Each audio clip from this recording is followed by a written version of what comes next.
ਚੱਕਦੇ ਟੀਵੀ ਦੇਖ ਰਹੇ ਸਾਰੇ ਦਰਸ਼ਕਾਂ ਨੂੰ ਮੇਰੇ ਵੱਲੋਂ ਪਿਆਰ ਭਰੀ ਸਤਿ ਸ਼੍ਰੀ ਅਕਾਲ। ਮੈਂ ਹਾਂ ਤੁਹਾਡਾ ਦੋਸਤ ਤੇ ਹੋਸਟ ਦਿਲਰਾਜ ਸਿੰਘ ਤੇ ਤੁਹਾਡੇ ਸਾਰਿਆਂ ਦਾ ਬਹੁਤ-ਬਹੁਤ ਸਵਾਗਤ ਹੈ ਸਾਡੇ ਸਪੈਸ਼ਲ ਐਪੀਸੋਡ ਉਮੀਦ ਵਿੱਚ। ਉਮੀਦ ਇੱਕ ਮਾਂ ਨੂੰ ਕਿ ਉਹਦਾ ਲੜਕਾ ਪਹਿਲੇ ਵਾਂਗ ਠੀਕ ਠਾਕ ਹੋ ਕੇ ਸਕੂਲ 'ਚ ਪੜ੍ਹਨ ਜਾਏ ਤੇ ਹੱਸੇ ਖੇਡੇ। ਉਮੀਦ ਇੱਕ ਭਰਾ ਨੂੰ ਕਿ ਉਹਦਾ ਭਰਾ ਉਹਦੇ ਨਾਲ ਪਹਿਲੇ ਵਾਂਗ ਸ਼ਰਾਰਤਾਂ ਕਰਨ। ਦੋਸਤੋ, ਅੱਜ ਇਸ ਐਪੀਸੋਡ ਦੇ ਰਾਹੀਂ ਅਸੀਂ ਇੱਕ ਐਸੇ ਪਰਿਵਾਰ ਨਾਲ ਤੁਹਾਨੂੰ ਮਿਲਾਵਾਂਗੇ ਜਿਹਦੇ ਦੁੱਖ ਜਾਣ ਕੇ ਤੁਹਾਡੇ ਸਾਰਿਆਂ ਦੇ ਦੁੱਖ ਬਹੁਤ ਛੋਟੇ ਰਹਿ ਜਾਣਗੇ। ਇੱਕ ਐਸੀ ਮਾਂ ਨਾਲ ਮਿਲਾਵਾਂਗੇ ਜਿਹਦੇ ਦੁੱਖ ਵੇਖ ਕੇ ਤੁਹਾਡਾ ਦਿਲ ਪਚੀਸ ਜਾਏਗਾ। ਸਵਾਗਤ ਕਰਦੇ ਹਾਂ ਅਸੀਂ। ਸਤਿ ਸ਼੍ਰੀ ਅਕਾਲ ਭੈਣ ਜੀ, ਬਹੁਤ ਬਹੁਤ ਸਵਾਗਤ ਹੈ ਤੁਹਾਡਾ ਚੱਕਦੇ ਟੀਵੀ ਤੇ। ਸਤਿ ਸ਼੍ਰੀ ਅਕਾਲ ਜੀ। ਭੈਣ ਜੀ, ਸਭ ਤੋਂ ਪਹਿਲੇ ਤਾਂ ਸਾਨੂੰ ਆਪਣਾ ਨਾਮ ਦੱਸੋ। ਮੇਰਾ ਨਾਮ ਸੁਮਨ ਹੈ ਜੀ। ਸੁਮਨ ਜੀ, ਸਾਡੇ ਦਰਸ਼ਕਾਂ ਨੂੰ ਥੋੜ੍ਹੀ ਜਿਹੀ ਆਪਣੀ ਜ਼ਿੰਦਗੀ ਦੀ ਕਹਾਣੀ ਦੱਸੋ। ਜਿੱਦਾਂ ਮੈਂ ਆਸ ਪੜੋਸ ਤੋਂ ਪਤਾ ਕੀਤਾ ਜਾਂ ਜੋ ਹਜੇ ਤੱਕ ਮੈਨੂੰ ਕਹਾਣੀ ਆਈ, ਤੁਸੀਂ ਆਪਣਾ ਜਿਹੜਾ ਜੀਵਨ ਹੈ ਬੜਾ ਸੰਘਰਸ਼ਮਈ ਤੁਹਾਡਾ ਜੀਵਨ ਰਿਹਾ, ਬੜੀਆਂ ਪ੍ਰੋਬਲਮਸ ਤੋਂ ਨਿਕਲੇ ਹੋ। ਇੱਕ ਆਮ ਇਨਸਾਨ ਇੰਨੀਆਂ ਪ੍ਰੋਬਲਮਸ ਤੋਂ ਨਹੀਂ ਨਿਕਲ ਸਕਦਾ।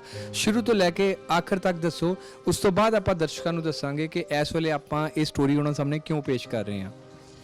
ਮੇਰੀ ਮੈਰਿਜ ਹੋਈ ਸੀ ਜੀ। ਮੈਰਿਜ ਬੜੀ ਚੰਗੀ ਘਰ 'ਚ ਕੀਤੀ ਹੈ ਮੇਰੇ ਘਰਦਿਆਂ ਨੇ ਸੋਚ ਸਮਝ ਕੇ।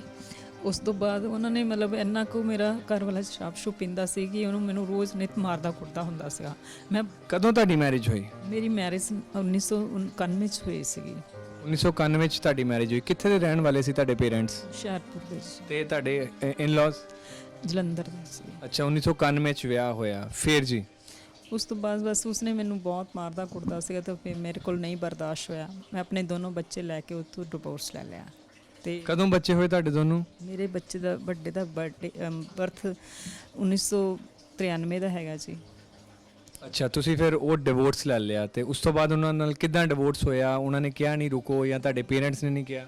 ਨਹੀਂ ਜੀ, ਮੇਰੇ ਪੇਰੈਂਟਸ ਨੂੰ ਵੀ ਪਤਾ ਸੀ ਕਿ ਮਾਰਦੇ ਕੁੱਟਦੇ ਬਹੁਤ ਸੀ, ਪਰ ਮੈਂ ਉੱਥੇ ਰਹਿਣਾ ਨਹੀਂ ਸੀ ਚਾਹੁੰਦੀ। ਆਂਢ ਗੁਆਂਢ ਵੀ ਇਹੀ ਕਹਿੰਦਾ ਸੀ ਜੇ ਤੂੰ ਇੱਥੇ ਰਹੀ ਤੇ ਇਹਨਾਂ ਨੇ ਤੈਨੂੰ ਮਾਰ ਦੇਣਾ ਰਾਤ ਬਰਾਤ। ਮੇਰੇ ਬੱਚਿਆਂ ਨੂੰ ਤੇ ਮੈਨੂੰ ਉਹਨਾਂ ਤੋਂ ਬਹੁਤ ਖਤਰਾ ਸੀਗਾ। ਕਿਉਂ ਮਾਰਦੇ ਸੀ? ਕੀ ਕਹਿ ਕੇ ਮਾਰਦੇ ਸੀ? 1991 ਤੋਂ ਮਾਰਨਾ ਸ਼ੁਰੂ ਕੀਤਾ, 2 ਬੱਚੇ ਵੀ ਹੋਏ ਤੁਹਾਡੇ, ਤੇ ਤਾਂ ਵੀ ਨਹੀਂ ਮਤਲਬ ਸੈੱਟ ਬੈਠਿਆ? ਕੀ ਉਹਨਾਂ ਨੂੰ ਪ੍ਰੋਬਲਮ ਸੀ? ਕਦੀ ਜਾਣਨ ਦੀ ਕੋਸ਼ਿਸ਼ ਕੀਤੀ ਤੁਸੀਂ? ਨਹੀਂ, ਉਹਨਾਂ ਨੂੰ ਮਤਲਬ ਉਹਦਾ ਇੱਕੋ ਹੀ ਸੀਗਾ, ਉਹਨੂੰ ਡਰਿੰਕ ਹਰ ਟਾਈਮ ਚਾਹੀਦੀ ਸੀ ਬੱਚਿਆਂ ਨੂੰ, ਚਾਹੇ ਰੋਟੀ ਮਿਲੇ ਚਾਹੇ ਨਾ ਮਿਲੇ। ਦਾਰੂ ਦੇ ਮਤਲਬ ਬੜੇ ਆਦੀ? ਸ਼ਰਾਬ ਨਾਲ ਮਤਲਬ ਸੀਗਾ ਬਸ, ਇੱਕ ਉਹਦੇ 'ਚ ਹਵਸ ਸੀ। ਤੇ ਉਹਦੇ ਪੇਰੈਂਟਸ ਉਹ ਨਹੀਂ ਮਨਾ ਕਰਦੇ ਸੀ? ਉਹ ਜਿਹੜੇ ਪੀਂਦਾ ਸੀ ਉਹ ਸਾਰਿਆਂ ਨੂੰ ਗਾਲਾਂ ਕੱਢਦਾ ਸੀਗਾ ਤੇ ਮੈਨੂੰ ਕੁੱਟਦਾ ਸੀ। ਉਹਨਾਂ ਨੂੰ ਤਾਂ ਘਰਦਿਆਂ ਨੂੰ ਕੁੱਟ ਨਹੀਂ ਸਕਦਾ, ਮੈਨੂੰ ਕੁੱਟਦਾ ਸੀਗਾ। ਤੇ ਪਹਿਲੇ ਨਹੀਂ ਤੁਹਾਨੂੰ ਪਤਾ ਸੀਗਾ ਕਿ ਜਾਂ ਇਨਵੈਸਟੀਗੇਸ਼ਨ ਨਹੀਂ ਕੀਤੀ ਤੁਹਾਡੇ ਪੇਰੈਂਟਸ ਨੇ, ਜਾਂ ਤੁਹਾਨੂੰ ਪਹਿਲੇ ਪਤਾ ਨਹੀਂ ਸੀ? ਨਹੀਂ, ਮੇਰੇ ਪੇਰੈਂਟਸ ਨੇ ਕੋਈ ਇਨਵੈਸਟੀਗੇਸ਼ਨ ਨਹੀਂ ਕੀਤੀ, ਬਟ ਮੇਰੇ ਪਾਪਾ ਜਦੋਂ ਮੈਰਿਜ ਹੋ ਗਈ ਸੀ ਉਸ ਤੋਂ ਬਾਅਦ ਉੱਦਾਂ ਹੀ ਫੇਰਾ ਪਾਣ ਆਏ। ਤੇ ਸਾਡੇ ਮਤਲਬ ਹੈਗਾ ਕਿ ਰਾਜਪੂਤ ਠਾਕਰਾਂ ਦੇ ਵਿੱਚ ਕਿ ਕੋਈ ਚਾਹ ਪਾਣੀ ਨਹੀਂ ਕਿਸੇ ਆਪਣੇ ਕੁੜੀ ਦੇ ਘਰੋਂ ਪੀਂਦਾ ਹੈਗਾ। ਤੇ ਮੇਰੇ ਪਾਪਾ ਕਿਸੇ ਦੀ ਦੁਕਾਨ 'ਤੇ ਚਾਹ ਪੀਣ ਲੱਗੇ ਤਾਂ ਉਹ ਕੁਦਰਤੀ ਮੇਰੇ ਪਾਪਾ ਦਾ ਕਲਾਸ ਫੈਲੋ ਨਿਕਲਿਆ ਔਰ ਉਹਨੇ ਉਹਨਾਂ ਨੂੰ ਕਿਹਾ ਕਿ ਤੂੰ ਇੱਥੇ ਕਿਸ ਤਰ੍ਹਾਂ। ਫਿਰ ਉਹਨੇ ਦੱਸਿਆ ਕਿ ਪਾਪਾ ਮੇਰੇ ਨੇ ਕਿਹਾ ਕਿ ਮੈਂ ਆਪਣੀ ਕੁੜੀ ਦੀ ਮੈਰਿਜ ਇੱਦਾਂ ਇਹਨਾਂ ਦੇ ਘਰ ਕੀਤੀ ਹੈ। ਕਹਿੰਦੇ ਕਿ ਇਹਨਾਂ ਦੇ, ਫਿਰ ਮੇਰੇ ਪਾਪਾ ਨੇ ਉਹਨਾਂ ਦਾ ਨਾਮ ਦੱਸਿਆ। ਕਹਿੰਦੇ ਕਿ ਉੱਥੇ ਮੈਰਿਜ ਕਰਨ ਦੀ ਬਜਾਏ ਤੂੰ ਆਪਣੀ ਕੁੜੀ ਨੂੰ ਖੂਚ ਕੇ ਉਹਨੇ ਸੁੱਟ ਦਿੱਤਾ ਕਿ ਇਹਨਾਂ ਦੇ ਘਰ ਤੋਂ ਕੁੜੀ ਵਿਆਹਤੀ, ਜਿਹਨਾਂ ਨੂੰ ਕੋਈ ਇੱਥੇ ਚੱਲਦਾ ਹੀ ਨਹੀਂ ਹੈਗਾ ਮੁਹੱਲੇ ਵਿੱਚ। ਜਦੋਂ ਵਿਆਹ ਹੋਇਆ ਸੀ ਉਸ ਤੋਂ ਪਹਿਲੇ ਵਾਰ ਜਦੋਂ ਤੁਹਾਡੇ ਫਾਦਰ ਸਾਹਿਬ ਆਏ ਸੀ? ਤੇ ਫਿਰ ਮੇਰੇ ਪਾਪਾ ਬਸ ਉਸ ਤੋਂ ਬਾਅਦ ਮੇਰੇ ਕੋਲ ਆਏ, ਮਿਲ ਕੇ ਮੈਨੂੰ ਚਲੇ ਗਏ। ਪਰ ਫਿਰ ਮੇਰੀ ਮੰਮੀ ਤੋਂ ਪਤਾ ਲੱਗਿਆ ਸੀ ਕਿ ਘਰ ਆ ਕੇ ਬਹੁਤ ਜ਼ਿਆਦਾ ਰੋਏ ਕਿ ਮੈਂ ਕੁਝ ਨਹੀਂ ਕਰ ਸਕਦਾ। ਅੱਛਾ, ਫਿਰ ਉਹ ਤੁਹਾਨੂੰ ਮਤਲਬ ਦਾਰੂ ਪੀ ਕੇ ਤੇ ਮਾਰਦਾ ਕੁੱਟਦਾ ਸੀਗਾ। ਬੱਚੇ ਹੋਏ ਉਸ ਤੋਂ ਬਾਅਦ ਵੀ ਨਹੀਂ ਸੁਧਰੇ? ਨਹੀਂ ਜੀ, ਉਹਨੂੰ ਸੁਧਾਰ ਨਹੀਂ ਆਇਆ। ਬੱਚੇ ਵੀ, ਪਹਿਲਾ ਬੇਟਾ ਮੇਰਾ ਪੇਰੈਂਟਸ ਦੇ ਘਰ ਹੋਇਆ ਸੀਗਾ, ਵਿਸਾਖੀ ਵਾਲੇ ਦਿਨ ਉਹਨੂੰ ਇਨਫੋਰਮ ਕੀਤਾ ਗਿਆ ਕਿ ਇੱਦਾਂ ਇੱਦਾਂ ਵੀ ਬੇਟਾ ਹੋਇਆ। ਉਹ ਪੂਰੇ 2 ਮਹੀਨੇ ਬਾਅਦ ਮੇਰੇ ਘਰ ਗਿਆ। ਤਾਂ ਵੀ ਇੰਨੀ ਸ਼ਰਾਬ ਪੀਤੀ ਹੋਈ ਸੀ ਕਿ ਬਾਥਰੂਮ ਦੇ ਵਿੱਚ ਬਾਥਰੂਮ ਜਾਣ ਦੀ ਬਜਾਏ ਜਿੱਥੇ ਸੁੱਤਾ ਪਿਆ ਸੀ ਉੱਥੇ ਰੂਮ 'ਚ ਹੀ ਬਾਥਰੂਮ ਵਗੈਰਾ ਕਰ ਦਿੱਤਾ। ਮਤਲਬ ਦਾਰੂ ਬਹੁਤ ਜ਼ਿਆਦਾ ਪੀਂਦਾ ਸੀ, ਆਪਣੇ ਆਪ ਤੋਂ ਬਾਹਰ ਹੋ ਜਾਂਦਾ ਸੀ। ਕਦੀ ਤੁਸੀਂ ਸਮਝਾਉਣ ਦੀ ਉਹਨਾਂ ਨੂੰ ਕੋਸ਼ਿਸ਼ ਨਹੀਂ ਕੀਤੀ ਕਿ ਸਮਝਣਾ ਨਹੀਂ ਚਾਹੁੰਦੇ ਸੀ? ਸਮਝਾਉਣ ਦੀ ਕੋਸ਼ਿਸ਼ ਕੀਤੀ ਪਰ ਉਹ ਇਨਸਾਨ ਸਮਝਣਾ ਨਹੀਂ ਚਾਹੁੰਦਾ ਸੀ। ਉਹਨੂੰ ਆਪਣੀ ਫੈਮਿਲੀ ਨਾਲ ਪਿਆਰ ਹੀ ਨਹੀਂ ਸੀ, ਸਿਰਫ ਉਹਨੂੰ ਸ਼ਰਾਬ ਨਾਲ ਪਿਆਰ ਸੀ। ਸਿਰਫ ਸ਼ਰਾਬ ਨਾਲ ਪਿਆਰ ਸੀ, ਫੈਮਿਲੀ ਨਾਲ ਪਿਆਰ ਨਹੀਂ ਸੀ। ਸ਼ਰਾਬ ਨੇ ਕਈ ਘਰ ਤਬਾਹ ਕੀਤੇ ਹੈਗੇ ਆ, ਸਰਕਾਰਾਂ ਵੀ ਨਹੀਂ ਸੋਚਦੀਆਂ। ਚਲੋ ਆਪਾਂ ਉਹਦੇ ਬਾਰੇ ਵੀ ਗੱਲਬਾਤ ਕਰਾਂਗੇ। ਉਸ ਤੋਂ ਬਾਅਦ ਫਿਰ ਕੀ ਹੋਇਆ? ਬਸ ਉਸ ਤੋਂ ਬਾਅਦ ਮੈਂ ਆਪਣਾ ਇਕੱਲੇ ਨੇ ਘਰ ਜਾ ਕੇ ਰਹਿਣਾ ਸ਼ੁਰੂ ਕਰ। ਕਿਹੜੇ ਸੰਨ ਦੀ ਗੱਲ ਹੈ ਇਹ? ਕੋਈ 1997 96 ਦੀ ਹੋਣੀ ਹੈ। ਮੇਰਾ ਬੇਟਾ ਜਿਹੜਾ ਹੁਣ ਮੇਰੀ ਇਸ ਵੇਲੇ ਪ੍ਰੋਬਲਮ ਚੱਲ ਰਹੀ ਆ, ਉਸ ਵੇਲੇ ਮੇਰਾ ਬੇਟਾ ਇਹ 1.5 ਸਾਲ ਦਾ ਸੀਗਾ ਜੀ।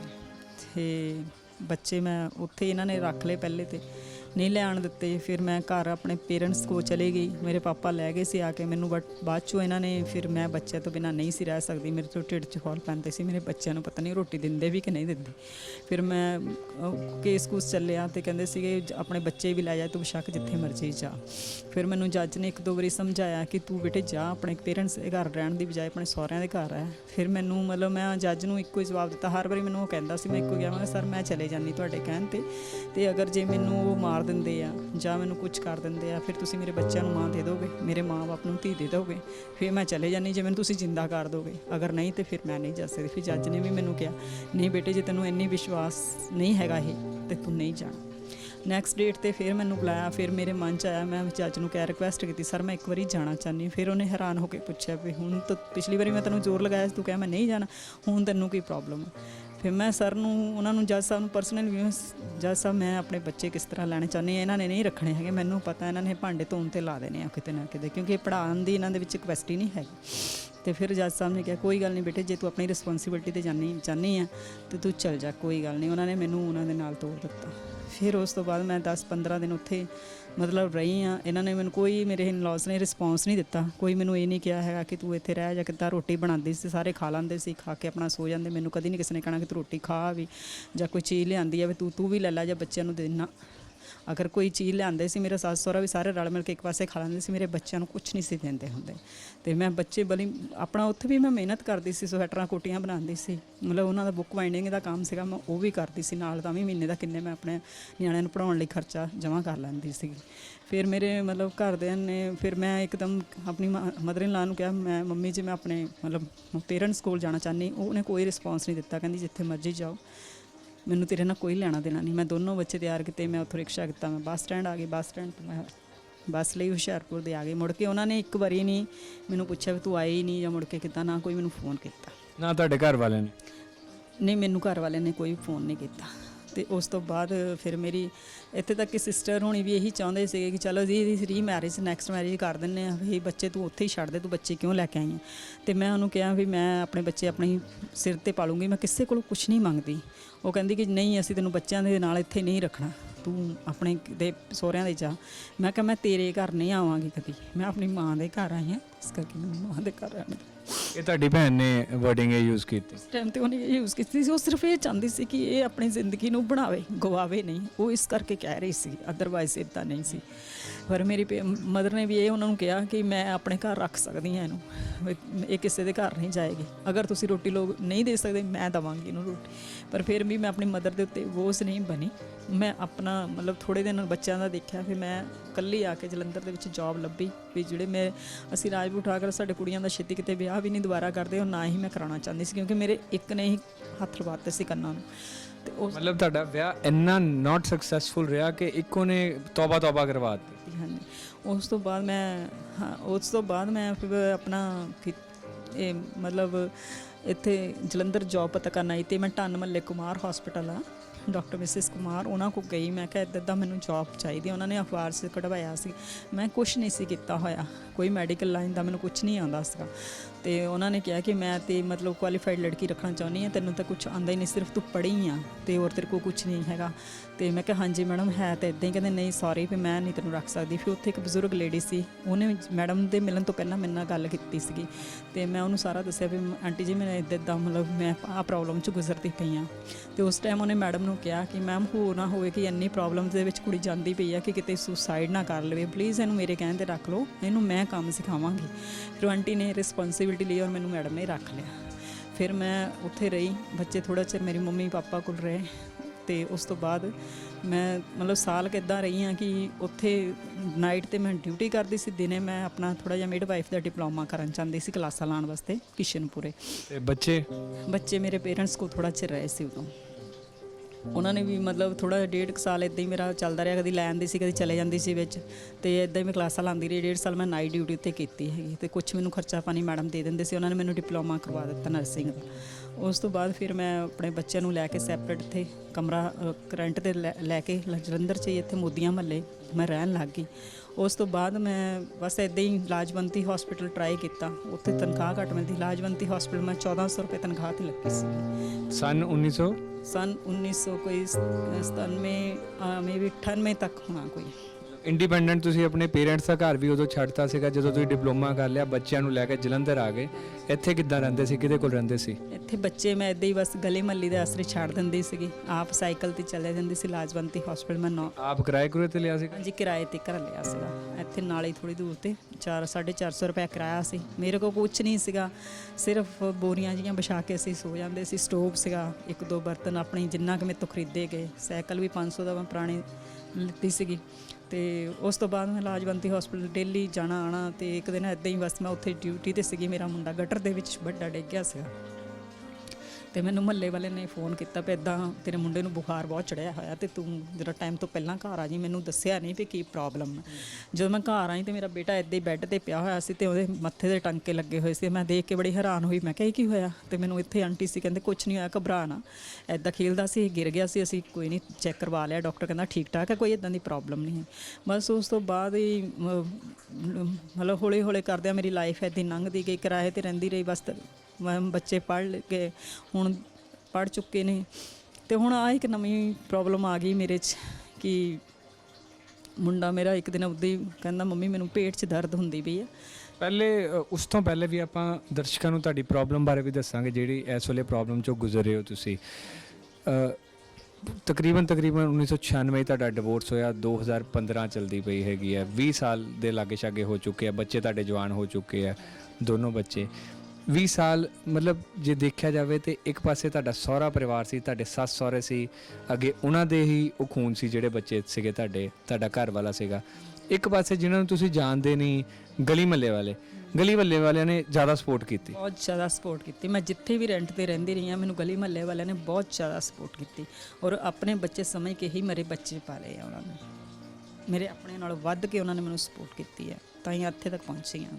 ਇਕੱਲੇ ਤੁਸੀਂ 20 ਸਾਲ ਰਹੇ, ਇੱਕ ਕਿਰਾਏ ਦੇ ਕਮਰੇ, ਛੋਟੇ ਬੱਚੇ ਸੀਗੇ, ਕਿੱਦਾਂ ਦੀਆਂ ਦਿੱਕਤਾਂ ਦਾ ਸਾਹਮਣਾ ਕਰਨਾ ਪਿਆ?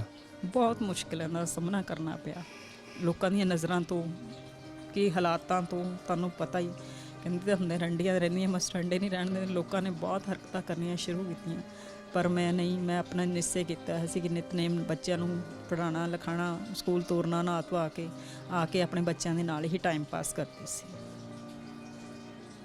ਕੋਈ ਇਦਾਂ ਦੀ ਤੁਹਾਨੂੰ ਯਾਦ ਹੋਵੇ ਕਿ ਇਹ ਬਹੁਤ ਮਾੜਾ ਹੋਇਆ ਮੇਰੇ ਉਸ ਸਮੇਂ 'ਚ?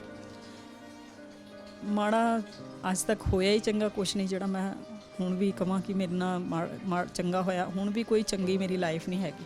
ਜਿਹੜੀ ਵੀ ਲਾਈਫ ਮੈਂ ਕੱਢ ਚੁੱਕੀ ਹਾਂ, ਮੇਰੀ ਲਾਈਫ ਬਹੁਤ ਸਟਰਗਲ ਦੇ ਵਿੱਚ ਗਈ ਹੈ ਔਰ ਮੈਂ ਅੱਜ ਤੱਕ ਵੀ ਜੇ ਜੀ ਰਹੀ ਹਾਂ ਸਿਰਫ ਆਪਣੇ ਬੱਚਿਆਂ ਲਈ ਜੀ ਰਹੀ ਹਾਂ ਬਸ।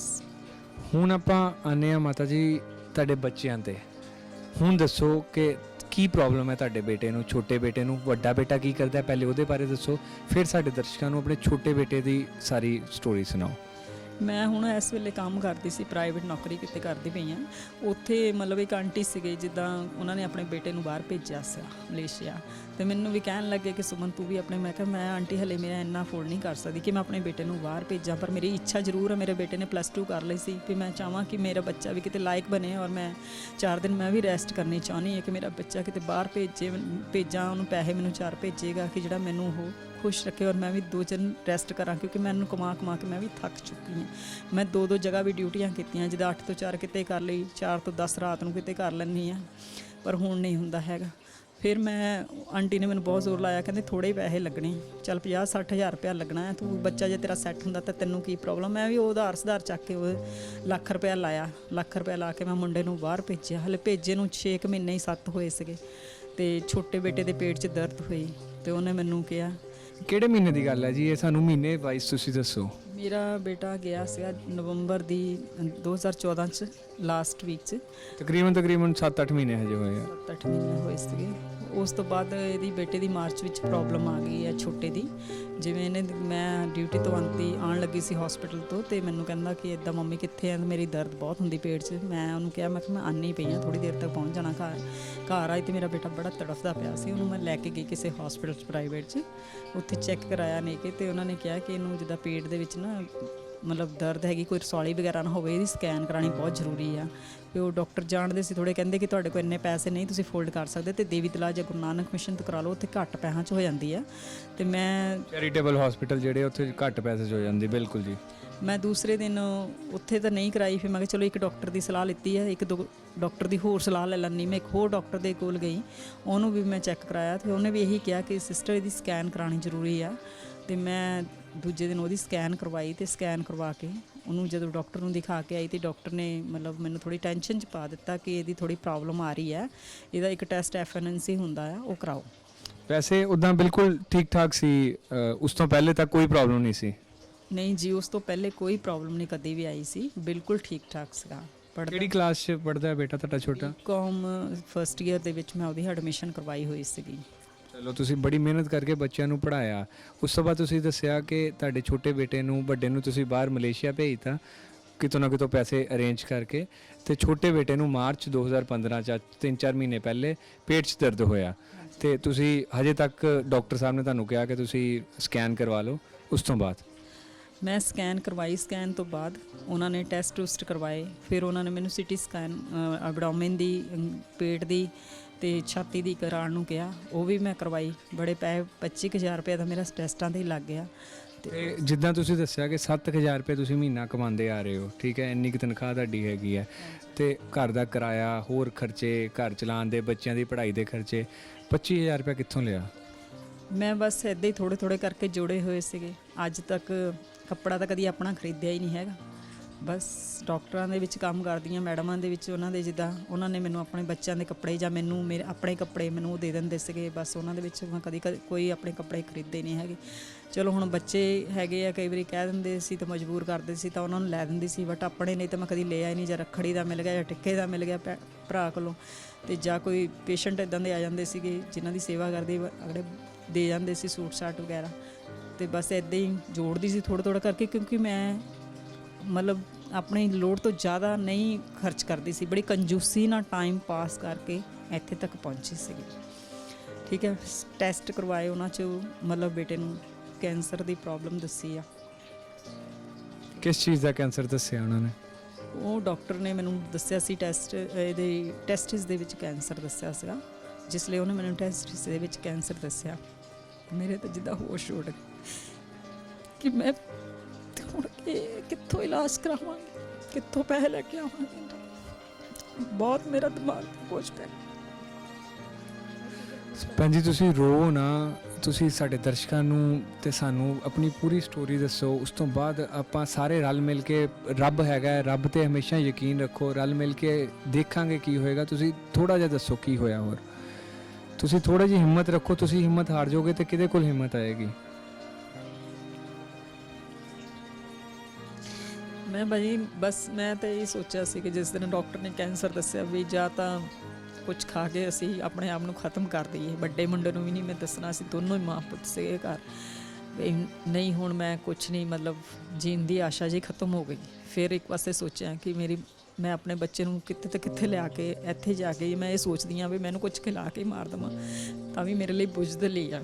ਪਰ ਫਿਰ ਵੀ ਮੈਂ ਆਪਣੇ ਆਪ 'ਚ ਹਿੰਮਤ ਪੈਦਾ ਕੀਤੀ, ਉਧਾਰ ਸੁਧਾਰ ਪੈਸਾ ਚੱਕਿਆ, ਕਿਸੇ ਕੋਲੋਂ ਕਰਜ਼ਾ ਚੱਕਿਆ, ਪਰ ਮੇਰੇ ਇੰਨੇ ਕੁ ਲਿੰਕਸ ਅੱਛੇ ਲੋਕਾਂ ਨਾਲ ਬਣੇ ਹੋਏ ਆ, ਉਹਨਾਂ ਨੇ ਮੈਨੂੰ ਵਿਆਜ ਤੇ ਇਲਾਵਾ ਮੈਨੂੰ ਪੈਸੇ ਦਿੱਤੇ ਆ। ਕਹਿੰਦੇ ਸੀ ਕਿ ਕੋਈ ਗੱਲ ਨਹੀਂ, ਜਦੋਂ ਹੋਣਗੇ ਤੂੰ ਥੋੜ੍ਹੇ ਥੋੜ੍ਹੇ ਸਾਨੂੰ ਵਾਪਿਸ ਕਰਦੀ ਰਹੀ। ਕੁਛ ਲੋਕਾਂ ਨੇ ਮੇਰੀ ਉੱਦਾਂ ਵੀ ਹੈਲਪ ਕੀਤੀ ਹੈ ਥੋੜ੍ਹੀ ਬਹੁਤ, ਜ਼ਿਆਦਾ ਤੇ ਨਹੀਂ, ਚਲੋ ਜਿੰਨਾ ਵੀ ਕਿਸੇ ਤੋਂ 150 ਸਰਿਆ ਮੈਨੂੰ ਦਿੱਤਾ। ਹੁਣ ਕਿੱਦਾਂ ਫਿਰ ਉਸ ਤੋਂ ਬਾਅਦ ਇਲਾਜ ਚੱਲਿਆ? ਕੀ ਇਲਾਜ ਉਹਦਾ ਹਜੇ ਤੱਕ ਹੋਇਆ? 4-5 ਮਹੀਨੇ ਹੋ ਗਏ, ਹੁਣ ਉਹਦੀ ਸਿਹਤ ਕਿੱਦਾਂ ਹੈ? ਉਹਦੀ ਪਹਿਲੇ ਤਾਂ ਆਪਰੇਸ਼ਨ ਹੋਇਆ 28 ਤਰੀਕ ਨੂੰ, ਪੂਰੀਆਂ ਰਿਪੋਰਟਾਂ ਫਾਈਨਲ ਹੋਈਆਂ ਸੀ। 29 ਨੂੰ ਮਾਰਨਿੰਗ 'ਚ ਉਹਦਾ ਆਪਰੇਸ਼ਨ ਹੋ ਗਿਆ, ਟੈਸਟਿਸ ਇੱਕ ਸਾਈਡ ਤੋਂ ਰਿਮੂਵ ਕਰ ਦਿੱਤਾ ਉਹਦਾ। ਉਸ ਤੋਂ ਬਾਅਦ ਡਾਕਟਰ ਨੇ ਕਿਹਾ ਕਿ ਇਹਨੂੰ ਤੁਸੀਂ ਲੈ ਜਾਓ ਘਰ, ਫਿਰ ਥੋੜ੍ਹਾ ਜਿਹਾ ਠੀਕ ਹੋ ਲੈਣ ਦਿਓ, ਫਿਰ ਇਹਦੇ 'ਚ ਆਪਾਂ ਕੀਮੋਥੈਰੇਪੀ ਦੀਆਂ ਸਿਟਿੰਗਸ ਸ਼ੁਰੂ ਕਰਾਂਗੇ। ਫਿਰ ਉਹਨਾਂ ਨੇ ਕੀਮੋਥੈਰੇਪੀ ਸ਼ੁਰੂ ਕੀਤੀਆਂ, ਇਹਦੀਆਂ ਸਿਟਿੰਗਸ 5-5 ਦਿਨ ਦੀਆਂ। ਬੜੇ ਔਖੇ ਤਰ੍ਹਾਂ ਮੈਂ ਉਹਨੂੰ ਲੈ ਕੇ ਜਾਂਦੀ ਸੀ, ਬੜੇ ਔਖੇ ਤਰ੍ਹਾਂ ਲੈ ਕੇ ਆਉਂਦੀ ਸੀਗੀ। ਉਹਦੇ 'ਚ ਮੁੰਡੇ 'ਚ ਹਿੰਮਤ ਨਹੀਂ ਸੀਗੀ, ਇੰਨੀਆਂ ਉਲਟੀਆਂ ਕਰਦਾ ਸੀ ਜਿਹਦਾ ਕੋਈ ਹੱਦ ਹਿਸਾਬ ਨਹੀਂ, ਬੜਾ ਵੀਕ ਹੋ ਗਿਆ। ਕਿਤੇ ਕਿੰਨਾ ਹੱਟਾ ਕੱਟਾ ਵਧੀਆ ਲੱਗਦਾ ਸੀ, ਜਿਹੜਾ ਕਿ 18 ਸਾਲਾਂ ਦਾ ਵੀ 25 ਸਾਲਾਂ ਦਾ ਲੱਗਦਾ ਸੀ, ਹੁਣ 18 ਸਾਲਾਂ ਤੋਂ ਵੀ 12 ਸਾਲਾਂ ਦਾ ਲੱਗਦਾ ਪਿਆ। ਕੀਮੋਥੈਰੇਪੀ ਦਾ ਸਾਈਡ ਇਫੈਕਟਸ ਬਹੁਤ ਜ਼ਿਆਦਾ ਹੁੰਦੇ ਆ, ਵਾਲ ਝੜ ਜਾਂਦੇ ਆ, ਕਈ ਕੁਛ ਇਦਾਂ ਦੇ ਹੁੰਦੇ ਆ। ਤੇ ਤੁਸੀਂ ਕਿੱਦਾਂ ਲੈ ਕੇ ਜਾਂਦੇ ਸੀ ਹਸਪੀਟਲ? ਜਿੱਦਾਂ ਮੈਂ ਦੇਖਿਆ ਕੋਈ ਕਨਵੈਂਸ ਵੀ ਖਾਸ ਨਹੀਂ ਤੁਹਾਡੇ ਕੋਲ ਹੈਗੀ, ਨਾ ਕੋਈ ਤੁਹਾਡੇ ਜਿੱਦਾਂ ਤੁਸੀਂ ਪਹਿਲਾਂ ਦੱਸਿਆ ਰਿਲੇਟਿਵ ਵੀ ਕੋਈ ਲਾਗੇ ਛਾਗੇ ਕੋਈ ਨਹੀਂ ਰਹਿੰਦੇ, ਕਿੱਦਾਂ ਮੈਨੇਜ ਕਰਦੇ ਸੀ? ਬਹੁਤ ਭਾਈ ਔਖੀ ਤਰ੍ਹਾਂ ਮੈਨੇਜ ਕਰਦੀ ਸੀ। ਰਿਕਸ਼ਾ ਤੇ ਲੈ ਕੇ ਜਾਂਦੀ ਸੀ, ਫੜ ਕੇ ਰਿਕਸ਼ਾ ਤੇ ਹੀ ਲੈ ਕੇ ਆਂਦੀ ਸੀ। ਰਿਕਸ਼ਾ ਵਾਲੇ ਨੂੰ ਵੀ ਫਿਕਸ ਰੇਟ ਕੀਤਾ ਹੋਇਆ ਸੀ, ਵਿਚਾਰਾ 50 ਰੁਪਏ ਦੇ 60 ਰੁਪਏ ਲੈਂਦਾ ਸੀਗਾ ਤੇ ਇੱਕ ਟਾਈਮ ਮੈਨੂੰ ਛੱਡ ਜਾਂਦਾ ਸੀ, ਕਿਉਂਕਿ 4-5 ਘੰਟੇ ਲੱਗਦੇ ਸੀ। ਇਸ ਦੇ ਵਿੱਚ ਇੰਨੀ ਦੇਰ ਉਹ ਕੋਈ ਰੁਕਦਾ ਵੀ ਨਹੀਂ ਸੀ ਹੁੰਦਾ।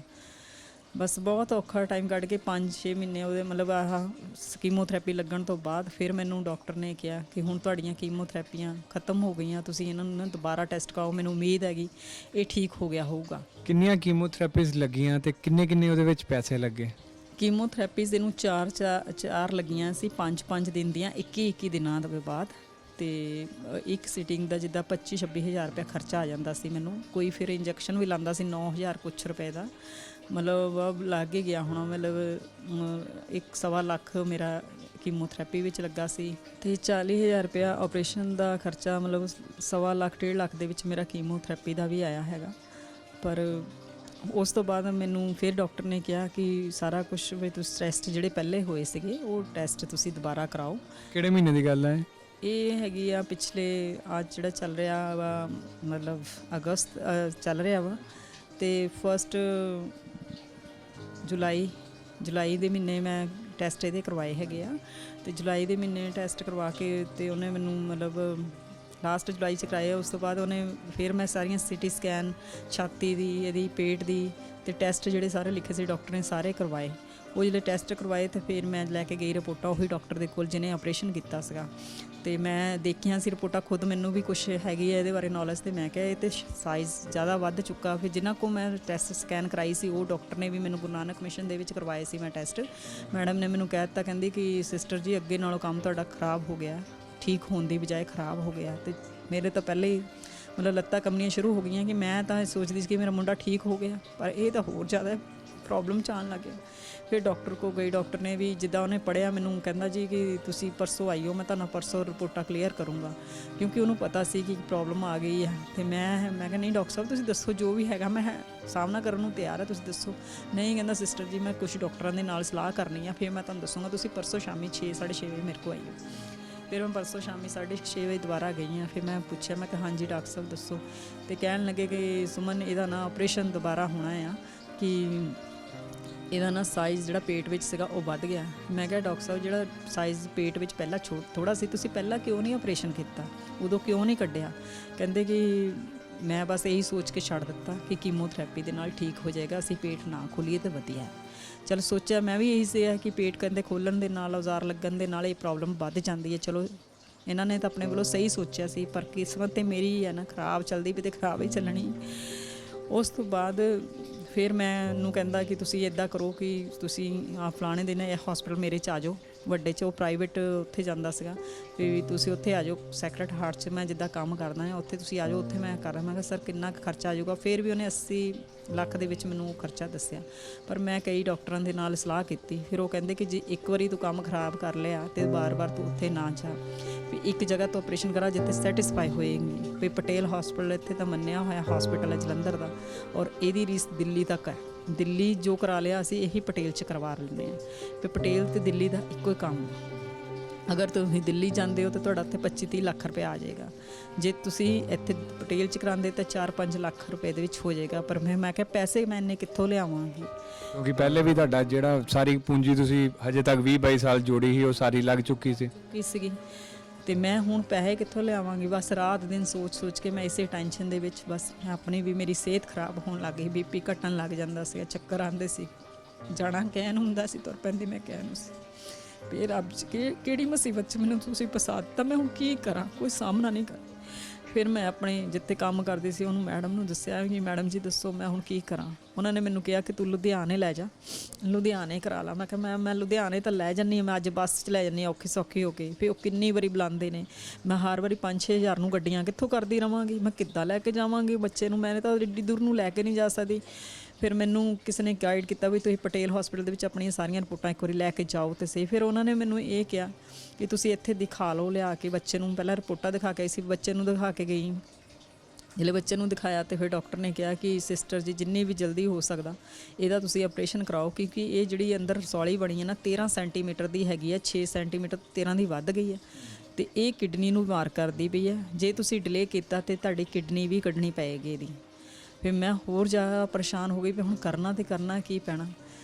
ਸਟਾਰਟਿੰਗ ਲਈ ਤੇ ਮੇਰੀ ਮੈਡਮ ਨੇ ਮੈਨੂੰ 50,000 ਰੁਪਏ ਦਿੱਤਾ ਕਿ ਜਾ ਤੂੰ ਆਪਣੇ ਮੁੰਡੇ ਦਾ ਆਪਰੇਸ਼ਨ ਕਰਾ। ਜਿੱਥੇ ਤੁਸੀਂ ਕੰਮ ਕਰਦੇ ਸੀ? ਤੇ ਮੈਂ ਕੰਮ ਕਰਦੀ ਸੀਗੀ, ਉਹਨਾਂ ਨੇ ਮੈਨੂੰ 50,000 ਰੁਪਏ ਮੈਡਮ ਨੇ ਦਿੱਤਾ। ਮੈਂ ਉੱਥੋਂ 50,000 ਲੈ ਕੇ ਤੇ ਦੂਜੇ ਦਿਨ ਆਪਣੇ ਬੱਚੇ ਨੂੰ ਲੈ ਕੇ ਉੱਥੇ ਗਈ ਹਾਂ ਤੇ ਉੱਥੇ ਉਹਨਾਂ ਨੇ ਮਤਲਬ ਐਡਮਿਟ ਕਰ ਲਿਆ, ਜਿੱਦਾਂ ਵੀ ਅੱਜ ਸ਼ਾਮ ਨੂੰ ਐਡਮਿਟ ਕੀਤਾ ਆ ਤੇ ਦੂਜੇ ਦਿਨ ਸਵੇਰੇ 8 ਵਜੇ ਆਪਰੇਸ਼ਨ ਥੀਏਟਰ 'ਚ ਲੈ ਗਏ ਉਹਨੂੰ। 8 ਵਜੇ ਲੈ ਕੇ ਗਏ, ਉਹਦਾ 2:30 ਵਜੇ ਬੱਚੇ ਦਾ ਆਪਰੇਸ਼ਨ ਖਤਮ ਹੋਇਆ। 2:30 ਵਜੇ ਡਾਕਟਰ ਨੇ ਮੈਨੂੰ ਉੱਤੇ ਆਪਰੇਸ਼ਨ ਥੀਏਟਰ ਦੇ ਮੂਹਰੇ ਬੁਲਾਇਆ ਕਿ ਸਿਸਟਰ ਜੀ ਪਤਾ ਨਹੀਂ ਤੁਹਾਡੀ ਕਿਸਮਤ ਚੰਗੀ ਹੈ ਕਿ ਤੁਹਾਡੇ ਬੱਚੇ ਦੀ ਕਿਸਮਤ ਚੰਗੀ ਹੈ ਕਿ ਉਹਦੀ ਕਿਡਨੀ ਦਾ ਬਚਾਅ ਹੋ ਗਿਆ। ਵੀ ਮੈਂ ਸਾਰਾ ਅੰਦਰੋਂ ਕਲੀਅਰ ਤੇ ਕਰ ਦਿੱਤਾ ਹੈ, ਅੱਗੇ ਸਾਰਾ ਕੁਝ ਪ੍ਰਮਾਤਮਾ ਦੇ ਹੱਥ ਆ। ਵੀ ਆਪਰੇਸ਼ਨ 6.5-7 ਘੰਟੇ ਲੱਗ ਗਏ ਸਾਨੂੰ, ਅਸੀਂ ਸਾਰਾ ਖੋਲ੍ਹ ਕੇ ਕੀਤਾ ਆ। ਤੇ ਫਿਰ ਮੈਂ ਉਹਦਾ ਸ਼ੁਕਰੀਆ ਕੀਤਾ, ਮੈਂ ਕਿਹਾ ਡਾਕਟਰ ਸਾਹਿਬ ਬਹੁਤ ਬਹੁਤ ਤੁਹਾਡਾ ਸ਼ੁਕਰੀਆ ਕਿ ਮੇਰਾ ਬੱਚਾ ਤੁਸੀਂ ਬਚਾ ਲਿਆ। ਧਰਤੀ ਨੂੰ ਹੱਥ ਲਾ ਕੇ ਮੱਥਾ ਟੇਕਿਆ ਕਿ ਮੇਰੀ ਮਿਹਨਤ ਕੰਮ ਆ ਗਈ। ਪਰ ਫਿਰ ਕੀ ਬਸ ਉਹ ਦਿਨ ਤਾਂ ਮੈਂ 50,000 ਹੀ ਦਿੱਤਾ ਸੀਗਾ, ਪਰ ਅੱਜ ਤੱਕ ਮੈਂ ਇੰਨਾ ਕੁ ਕਰਜ਼ਾਈ ਹੋ ਚੁੱਕੀ ਹਾਂ ਕਿ ਹਰ ਨਿੱਤ ਦਿਨ 20,000 ਰੁਪਇਆ ਮੈਨੂੰ 30,000 ਰੁਪਇਆ ਜਮ੍ਹਾਂ ਕਰਾਉਣਾ ਪੈਂਦਾ। ਮੈਂ ਲਿਆਵਾਂ ਕਿੱਥੋਂ? ਅਗਰ ਮੈਂ ਨਹੀਂ ਜਮ੍ਹਾਂ ਕਰਾਉਂਦੀ ਉਹ ਦਵਾਈਆਂ ਬੰਦ ਕਰ ਦਿੰਦੇ ਦੇਣੀਆਂ, ਮੈਂ ਕਿੱਥੋਂ ਪੈਸੇ ਲੈ ਕੇ ਆਵਾਂ? ਮੈਨੂੰ ਕੁਝ ਨਹੀਂ ਸਮਝ ਲੱਗਦੀ ਹੈ। ਜੇ ਤੁਸੀਂ ਨਹੀਂ ਜਮ੍ਹਾਂ ਕਰਾਉਂਦੇ ਤੇ ਉਹ ਦਵਾਈਆਂ ਬੱਚੇ ਨੂੰ ਦੇਣੀਆਂ ਬੰਦ ਕਰ ਦਿੰਦੇ ਆ, ਫਿਰ ਮੈਂ ਕਿੱਥੋਂ ਬਾਹਰੋਂ ਲੈ ਕੇ ਆਵਾਂ ਦਵਾਈ? ਹੁਣ ਵੀ ਮੈਂ ਥੋੜ੍ਹੀਆਂ ਜਿਹੀਆਂ ਸਰਿੰਜਾਂ ਵਗੈਰਾ ਸਮਾਨ ਥੋੜ੍ਹਾ ਜਿਹਾ ਬਾਹਰੋਂ, ਮੈਨੂੰ ਕਿਸੇ ਹਸਪੀਟਲ 'ਚ ਜੋਬ ਕਰਦੀ ਸੀ, ਉਹਨਾਂ ਨੇ ਲਿਆ ਕੇ ਉਹ ਬਾਹਰ ਮੈਨੂੰ ਫੜਾ ਕੇ ਕਹਿੰਦੇ ਤੁਸੀਂ ਲੈ ਜਾਓ ਇੱਥੋਂ, ਕਿਉਂਕਿ ਦਵਾਈਆਂ ਨੇ ਤਾਂ ਬਾਹਰੋਂ ਨਹੀਂ ਲਿਆਉਣ ਦਿੰਦੇ ਹੈਗੇ। ਤੇ ਮੈਨੂੰ ਇੱਦਾਂ ਮਤਲਬ ਥੋੜ੍ਹੀ ਹੈਲਪ, ਪਰ ਮੈਂ ਹੁਣ ਅੱਜ ਉਹਨਾਂ ਨੇ ਡਾਕਟਰ ਦੇ ਅੱਗੇ ਕੱਲ੍ਹ ਦੀ ਰਿਕੁਐਸਟ ਕੀਤੀ ਹੋਈ ਆ। ਉਹਨਾਂ ਨੇ ਮੈਨੂੰ 2-3 ਦਿਨ ਦਿੱਤੇ ਆ ਕਿ 2-3 ਦਿਨ ਅਸੀਂ ਤੁਹਾਡੀ ਵੇਟ ਕਰਦੇ ਪਏ ਹਾਂ ਕਿ ਤੁਸੀਂ ਜਲਦੀ ਤੋਂ ਜਲਦੀ ਪੈਸਿਆਂ ਦਾ ਅਰੇਂਜ ਕਰੋ। ਪਰ ਮੈਂ ਕਿੱਥੋਂ ਪੈਸਿਆਂ ਦਾ ਅਰੇਂਜ ਕਰਾਂ? ਹੁਣ ਮੈਨੂੰ ਕੋਈ ਪਾਸਾ ਦਿਖਦਾ ਹੀ ਨਹੀਂ ਪਿਆ, ਮੈਂ ਕਿੱਥੋਂ ਲੈ ਕੇ ਆਵਾਂ ਪੈਸੇ? ਬੱਚੇ ਦੀ ਹੁਣ ਕਿੱਦਾਂ ਸਿਹਤ ਹੈ? ਬੱਚਾ ਮੇਰਾ ਕੱਲ੍ਹ ਫੇਰ ਸੀਰੀਅਸ ਹੋ ਗਿਆ ਸੀਗਾ, ਫਿਰ ਉਹਨੂੰ ਆਪਰੇਸ਼ਨ ਥੀਏਟਰ 'ਚ ਲੈ ਕੇ ਗਏ ਸੀ। 2 ਘੰਟੇ ਬਾਅਦ ਉਹਨਾਂ ਨੇ ਲੈ ਕੇ ਆਂਦਾ। ਪਤਾ ਨਹੀਂ ਕਿ ਜਿਹੜੀਆਂ ਪਹਿਲੇ ਪਾਈਪਸ ਪਾਈਆਂ ਹੋਈਆਂ ਸੀ ਉਹਨਾਂ ਨੇ ਤੀਜੇ ਦਿਨ ਕੱਢ ਦਿੱਤੀਆਂ ਸੀਗੀਆਂ, ਪਰ ਹੁਣ ਉਹੀ ਪਾਈਪਸ ਫੇਰ ਦੁਬਾਰਾ ਉਹਨਾਂ ਨੇ ਪਾਤੀਆਂ ਸੀ। ਸ਼ਾਇਦ ਉਹਨੂੰ ਜ਼ਿਆਦਾ ਪ੍ਰੋਬਲਮ ਆ ਗਈ ਸੀ ਪੇਟ 'ਚ, ਕਿ ਪਾਣੀ ਪੂਣੀ ਜ਼ਿਆਦਾ ਕੋਈ ਇਕੱਠਾ ਹੋ ਕੇ ਉਹਨੂੰ ਇਨਫੈਕਸ਼ਨ ਹੋ ਗਈ ਸੀ। ਬੇਟਾ ਤੁਹਾਡਾ ਗੱਲਬਾਤ ਕਰਦਾ, ਕੁਝ ਤੁਹਾਡੇ ਨਾਲ ਕੁਝ ਕਹਿੰਦਾ ਹੈ? ਨਹੀਂ, ਬਸ ਮੇਰਾ ਹੱਥ ਫੜ ਕੇ ਇਹੀ ਕਹਿੰਦਾ, ਮਾਂ ਮੇਰੀ ਮੈਨੂੰ ਬਚਾ ਲੈ ਕਿਸੇ ਤਰ੍ਹਾਂ, ਮੈਨੂੰ ਬਚਾ ਲੈ ਕਿਸੇ ਤਰ੍ਹਾਂ, ਮੈਂ ਮਰਨਾ ਨਹੀਂ ਚਾਹੁੰਦਾ, ਮੈਨੂੰ ਬਚਾ ਲੈ। ਮੈਂ ਕਿੱਦਾਂ ਬਚਾਵਾਂ ਪੈਸਾ ਤਾਂ ਮੈਨੂੰ? ਦੋਸਤੋ, ਕਹਿੰਦੇ ਆ ਕਿ ਪੈਸਾ ਧਰਤੀ ਤੇ ਦੂਜਾ ਰੱਬ ਹੈ। ਜਿਹਦੇ ਕੋਲ ਪੈਸਾ ਨਾ ਹੋਵੇ ਉਹ ਕੁਝ ਨਹੀਂ ਕਰ ਸਕਦਾ। ਯਕੀਨ ਮੰਨੋ, ਮੇਰੇ ਇਸ ਵੇਲੇ ਰੌਂਗਟੇ ਖੜੇ ਹੋ ਗਏ ਆ ਇਹ ਕਹਾਣੀ ਸੁਣ ਕੇ। ਇੱਕ ਬੱਚਾ ਆਪਣੀ ਮਾਂ ਨੂੰ ਕਹਿੰਦਾ ਹੈ ਕਿ ਮੈਨੂੰ ਬਚਾ ਲੈ, ਕਿਸੇ ਤਰ੍ਹਾਂ ਮੈਨੂੰ ਬਚਾ ਲੈ, ਰੋਜ਼ ਹੱਥ ਫੜ ਕੇ, ਤੇ ਉਹ ਮਾਂ ਦੀ ਇੰਨੀ ਕੁ ਜ਼ਿਆਦਾ ਬੇਬਸੀ ਹੈ ਉਹਨੂੰ ਬਚਾ ਨਹੀਂ ਸਕਦੀ। ਤੁਸੀਂ ਉਸ ਤੋਂ ਬਾਅਦ ਕੀ ਉਹਨੂੰ, ਬੇਟੇ ਨੂੰ ਜਵਾਬ ਦਿੰਦੇ ਹੋ? ਮੈਂ ਉਹਨੂੰ ਇਹ ਤਸੱਲੀ ਦਿੰਦੀ ਹਾਂ, ਪੁੱਤਰ ਮੈਂ ਆਪਣਾ ਜ਼ੋਰ ਲਾਇਆ ਹੋਇਆ, ਪਰਮਾਤਮਾ ਅੱਗੇ ਮੱਥਾ ਟੇਕਦੀ ਹਾਂ, ਰੋਜ਼ ਮੰਦਰ ਜਾਂਦੀ ਹਾਂ, ਭੋਲੇਨਾਥ ਦੇ ਅੱਗੇ ਇਹੀ ਦੁਆ ਕਰਦੀ ਹਾਂ ਕਿ ਮੇਰੀ ਇਹੀ ਪੂੰਜੀ ਹੈ, ਮੇਰਾ ਸਭ ਕੁਝ ਇਹੀ ਕੁਛ ਹੈ, ਮੇਰੇ ਬੱਚੇ, ਇਹਨਾਂ ਨੂੰ ਬਚਾ ਲਓ ਬਸ, ਮੇਰਾ ਬੱਚਾ ਬਚ ਜਾਏ, ਹੋਰ ਕੁਛ ਨਹੀਂ ਮੈਨੂੰ ਚਾਹੀਦਾ ਲਾਈਫ 'ਚ। ਤੁਸੀਂ ਹੌਸਲਾ ਰੱਖੋ, ਹੌਸਲਾ ਨਾ ਹਾਰੋ, ਇੱਦਾਂ ਰੋਵੋ ਨਾ, ਰੱਬ ਤੇ ਯਕੀਨ ਰੱਖੋ। ਜਿੱਥੇ ਰੱਬ ਹੈ ਉੱਥੇ ਸਾਰੇ ਰਾਹ ਨਿਕਲ ਜਾਂਦੇ ਆ। ਦੇਰ ਹੈ ਕਹਿੰਦੇ ਰੱਬ ਦੇ ਘਰ 'ਚ, ਪਰ ਅੰਧੇਰ ਨਹੀਂ ਹੈਗਾ।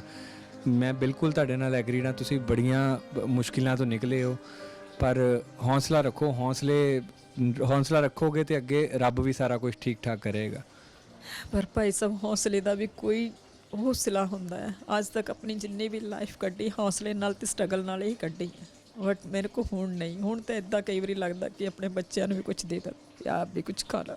ਤੁਸੀਂ ਇੱਦਾਂ ਮਰਨ ਦੀਆਂ ਗੱਲਾਂ ਕਿਉਂ ਕਰਦੇ ਹੋ? ਬੱਚਿਆਂ ਦੀ ਕੀ ਗਲਤੀ? ਮੈਂ ਆਪਣੀ ਲਾਈਫ ਤੋਂ ਆਪਣੇ ਬੱਚੇ ਸਹੀ ਸਲਾਮਤ ਚੱਲਦੇ ਰਹਿੰਦੇ, ਮੈਨੂੰ ਕੋਈ ਪ੍ਰੋਬਲਮ ਨਹੀਂ ਸੀ। ਹੁਣ ਜੇ ਬੱਚਾ ਮੇਰਾ ਇੰਨਾ ਬਿਮਾਰ, ਮੇਰੇ ਕੋਲ ਦੇਖਿਆ ਨਹੀਂ ਜਾਂਦਾ, ਬਿਲਕੁਲ ਨਹੀਂ ਦੇਖਿਆ ਜਾਂਦਾ। ਨਾ ਮੈਂ ਉਹਦੇ ਸਾਹਮਣੇ ਰੋ ਸਕਦੀ ਹਾਂ, ਨਾ ਮੈਂ ਉਸ ਸਾਹਮਣੇ ਉਹਨੂੰ ਕੁਝ ਕਹਿ ਸਕਦੀ। ਬਸ ਇੱਦਾਂ ਹੀ ਚੋਰੀ ਮੈਂ ਆਪਣਾ ਗੁਬਾਰਾ ਲੱਗਾ ਕਰਦੀ ਹੈ।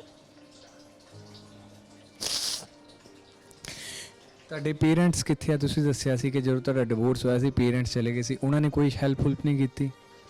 ਮੇਰੇ ਪੇਰੈਂਟਸ ਕੁਛ, ਜਿਵੇਂ ਮੇਰਾ ਡਿਵੋਰਸ ਹੋਇਆ ਸੀ ਉਹਦੇ ਥੋੜ੍ਹੀ ਦੇਰ ਬਾਅਦ ਹੀ ਮੇਰਾ ਬ੍ਰਦਰ ਜੋ ਆਰਮੀ 'ਚ ਸੀਗਾ, ਉਹਦਾ ਮਤਲਬ ਉਹਦੇ ਨਾਲ ਦੇ ਮੁੰਡਿਆਂ ਨੇ ਉਹਨੂੰ ਮਾਰ ਦਿੱਤਾ ਸੀ। ਦਿੱਲੀ ਉਹਦੀ ਟਰਾਂਸਫਰ ਸੀਗੀ, ਮੇਰੇ ਪਾਪਾ ਨੂੰ ਮੇਰਾ ਔਰ ਉਹਦਾ ਸਦਮਾ ਜਿਹਾ ਲੱਗਾ, ਜਿੱਦਾਂ ਉਹ ਡਿਪਰੈਸ਼ਨ 'ਚ ਬਹੁਤ ਆ ਗਏ ਸੀ, ਘਰ ਛੱਡ ਕੇ ਚਲੇ ਗਏ ਸੀਗੇ।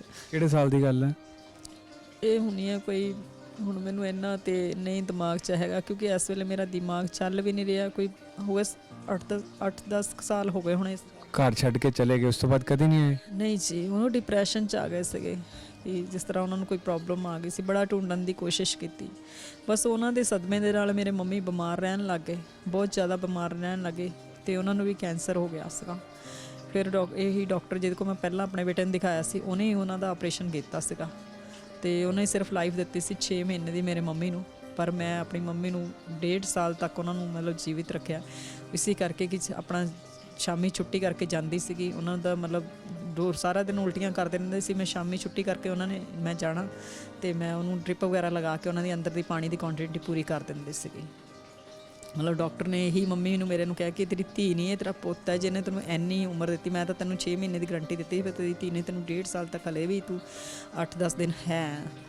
ਫਿਰ ਵੀ ਜਿਸ ਦਿਨ ਮੈਂ ਜਾਣਾ ਸੀਗਾ, ਫਿਰ ਮੰਮੀ ਜਿੱਦਣ ਨੂੰ ਮੇਰੇ ਪੂਰੇ ਹੋਇਆ 26 ਜਨਵਰੀ ਨੂੰ 2 ਸਾਲ ਹੋ ਜਾਣੇ, ਅਤੇ ਉਸ ਦਿਨ ਮੈਂ ਰਾਤ ਨੂੰ ਮੈਂ ਵੀ ਡਿਊਟੀ ਜਿੱਥੇ ਕਰਦੀ ਮੈਂ ਬਹੁਤ ਜ਼ਿਆਦਾ ਬਿਜੀ ਸੀਗੀ। ਜਨਵਰੀ ਮਹੀਨਾ ਸੀਗਾ, 25 ਤਰੀਕ ਨੂੰ ਮੈਂ ਸ਼ਾਮ ਨੂੰ 7 ਵਜ ਗਏ ਸੀ ਮੈਨੂੰ ਡਿਊਟੀ 'ਤੇ ਆਪਣੀ 'ਤੇ ਮੈਂ ਜਾ ਨਹੀਂ ਪਾ ਰਹੀ ਸੀ। ਮੈਂ ਕੁੜੀਆਂ ਨੂੰ ਕਿਹਾ ਮੈਂ ਆਪਣੀ ਸਟਾਫ ਮੈਂਬਰ ਨੂੰ ਮੈਂ ਜਾਣਾ ਆ ਹੁਸ਼ਿਆਰਪੁਰ, ਅਤੇ ਉਹ ਕਹਿੰਦੀਆਂ ਕਿ ਦੀਦੀ ਇੰਨਾ ਲੇਟ ਹੋ ਗਏ, ਉਹ ਇਸ ਟਾਈਮ ਨਹੀਂ ਜਾਣਾ ਚਾਹੀਦਾ, ਪਰ ਮੇਰਾ ਮਨ ਕਹਿੰਦਾ ਸੀ ਮੈਂ ਜਾਣਾ ਆ।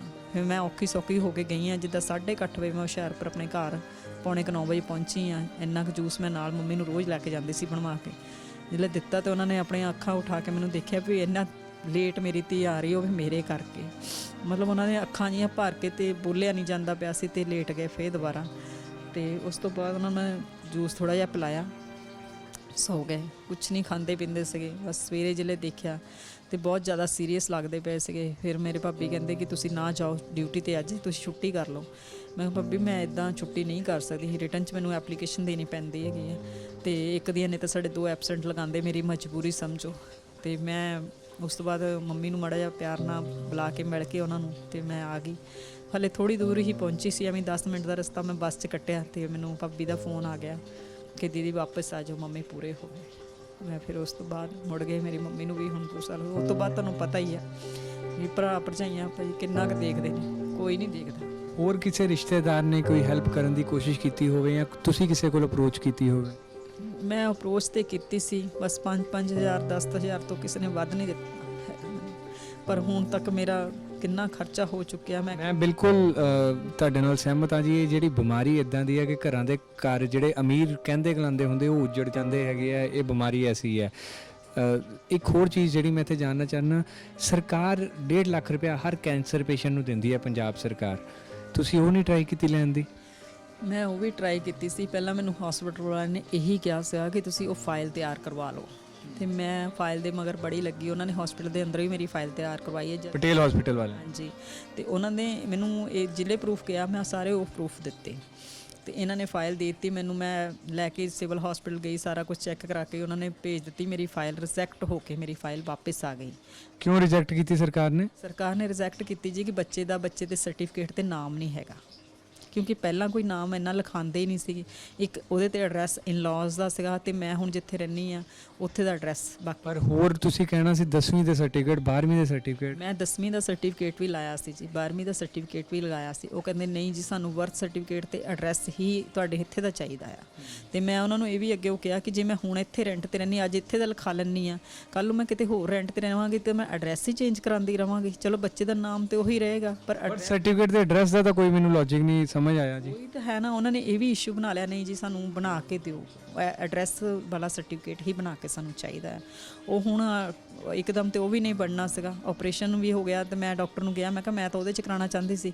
ਕਹਿੰਦੇ ਓਏ ਸਾਡਾ ਆਪਰੇਸ਼ਨ ਉਹਦੇ ਵਿੱਚ ਇਨਕਲੂਡਡ ਨਹੀਂ ਹੁੰਦਾ ਹੈਗਾ, 1.5 ਲੱਖ ਦੇ ਵਿੱਚ ਅਸੀਂ ਉਹ ਕਰਦੇ ਹਾਂ ਜਿੱਦਾਂ ਬਾਅਦ 'ਚੋਂ ਬੱਚੇ ਨੂੰ ਕੀਮੋਥੈਰੇਪੀ ਲੱਗਣੀ ਹੈ ਜਾਂ ਰੇਡੀਓਥੈਰੇਪੀ ਲੱਗਣੀ ਹੈ। ਪਰ ਉਹ ਹਲੇ ਮੇਰਾ ਕੋਈ ਵੀ ਕਲੀਅਰ ਨਹੀਂ ਹੋਇਆ, ਕਿਉਂਕਿ ਸਰਟੀਫਿਕੇਟ ਬਣਾਉਣ ਨੂੰ ਟਾਈਮ ਲੱਗ ਜਾਂਦਾ ਹੈਗਾ।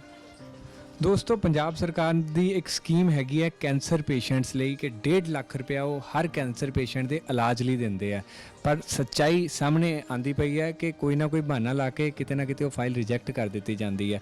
ਜਿੱਦਾਂ ਇਹਨਾਂ ਨੂੰ ਕਿਹਾ ਗਿਆ ਹੈ ਕਿ ਜਿਹੜਾ ਬਰਥ ਸਰਟੀਫਿਕੇਟ ਹੈ ਬੱਚੇ ਦਾ, ਉਹਦੇ 'ਤੇ ਐਡਰੈਸ ਇਹ ਵਾਲਾ ਨਹੀਂ ਹੈਗਾ। ਜੇ ਕਿਸੇ ਦਾ ਬਰਥ ਕਿਤੇ ਹੋਰ ਹੋਇਆ ਤੇ ਉਹ ਹੁਣ ਵੱਡਾ ਹੋ ਕੇ ਕਿਤੇ ਹੋਰ ਰਹਿ ਰਿਹਾ, ਤੇ ਐਡਰੈਸ ਕਿੱਦਾਂ ਹੋ ਸਕਦਾ? ਚਲੋ ਆਪਾਂ ਸਰਕਾਰਾਂ ਦੀ ਗੱਲ ਛੱਡੀਏ ਭੈਣ ਜੀ, ਇਹ ਮੌਕਾ ਨਹੀਂ ਹੈਗਾ ਸਰਕਾਰਾਂ ਦੀ ਗੱਲ ਕਰਨ ਦਾ।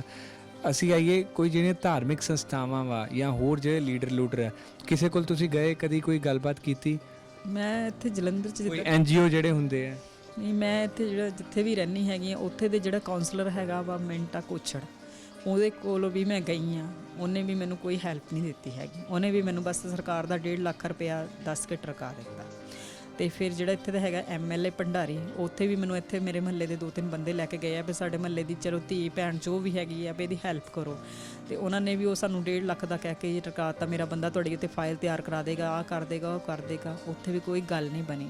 ਫਿਰ ਮੈਂ ਦੁਬਾਰਾ ਉਹਨਾਂ ਦਾ ਭੰਡਾਰੀ ਸਾਹਿਬ ਦਾ ਫੋਨ ਨੰਬਰ ਲਿੱਤਾ, ਮੈਂ ਉਹਨਾਂ ਨੂੰ ਦੱਸਿਆ, ਮੈਂ ਕਿਹਾ ਸਰ ਮੇਰੀ ਕੋਈ ਗੱਲ ਨਹੀਂ ਬਣੀ ਕਿਤੇ ਵੀ ਪੈਸਿਆਂ ਦੀ, ਤੇ ਪਲੀਜ਼ ਮੇਰੀ ਥੋੜੀ ਹੈਲਪ ਕਰੋ।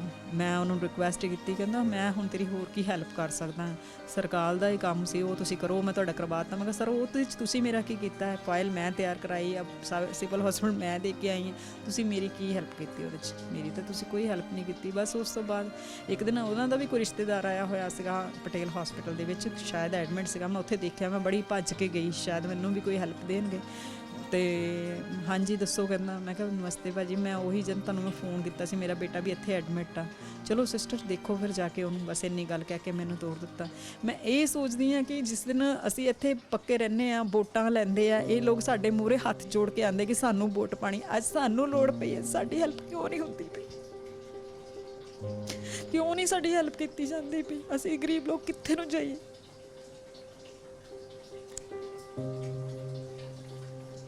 ਦੋਸਤੋ ਅੱਜ ਪਤਾ ਚੱਲਦਾ ਹੈ ਕਿ ਗਰੀਬੀ ਜਿਹੜੀ ਹੈਗੀ ਹੈ ਉਹ ਬਹੁਤ ਵੱਡਾ ਅਭਿਸ਼ਾਪ ਹੈ। ਤੇ ਜੇ ਕੋਈ ਬਿਮਾਰੀ ਫੈਮਿਲੀ 'ਚ ਹੋ ਜਾਵੇ ਤੇ ਗਰੀਬ ਬੰਦਾ ਅੱਜ ਦੇ ਦੌਰ ਵਿੱਚ ਇਲਾਜ ਵੀ ਨਹੀਂ ਕਰਵਾ ਸਕਦਾ।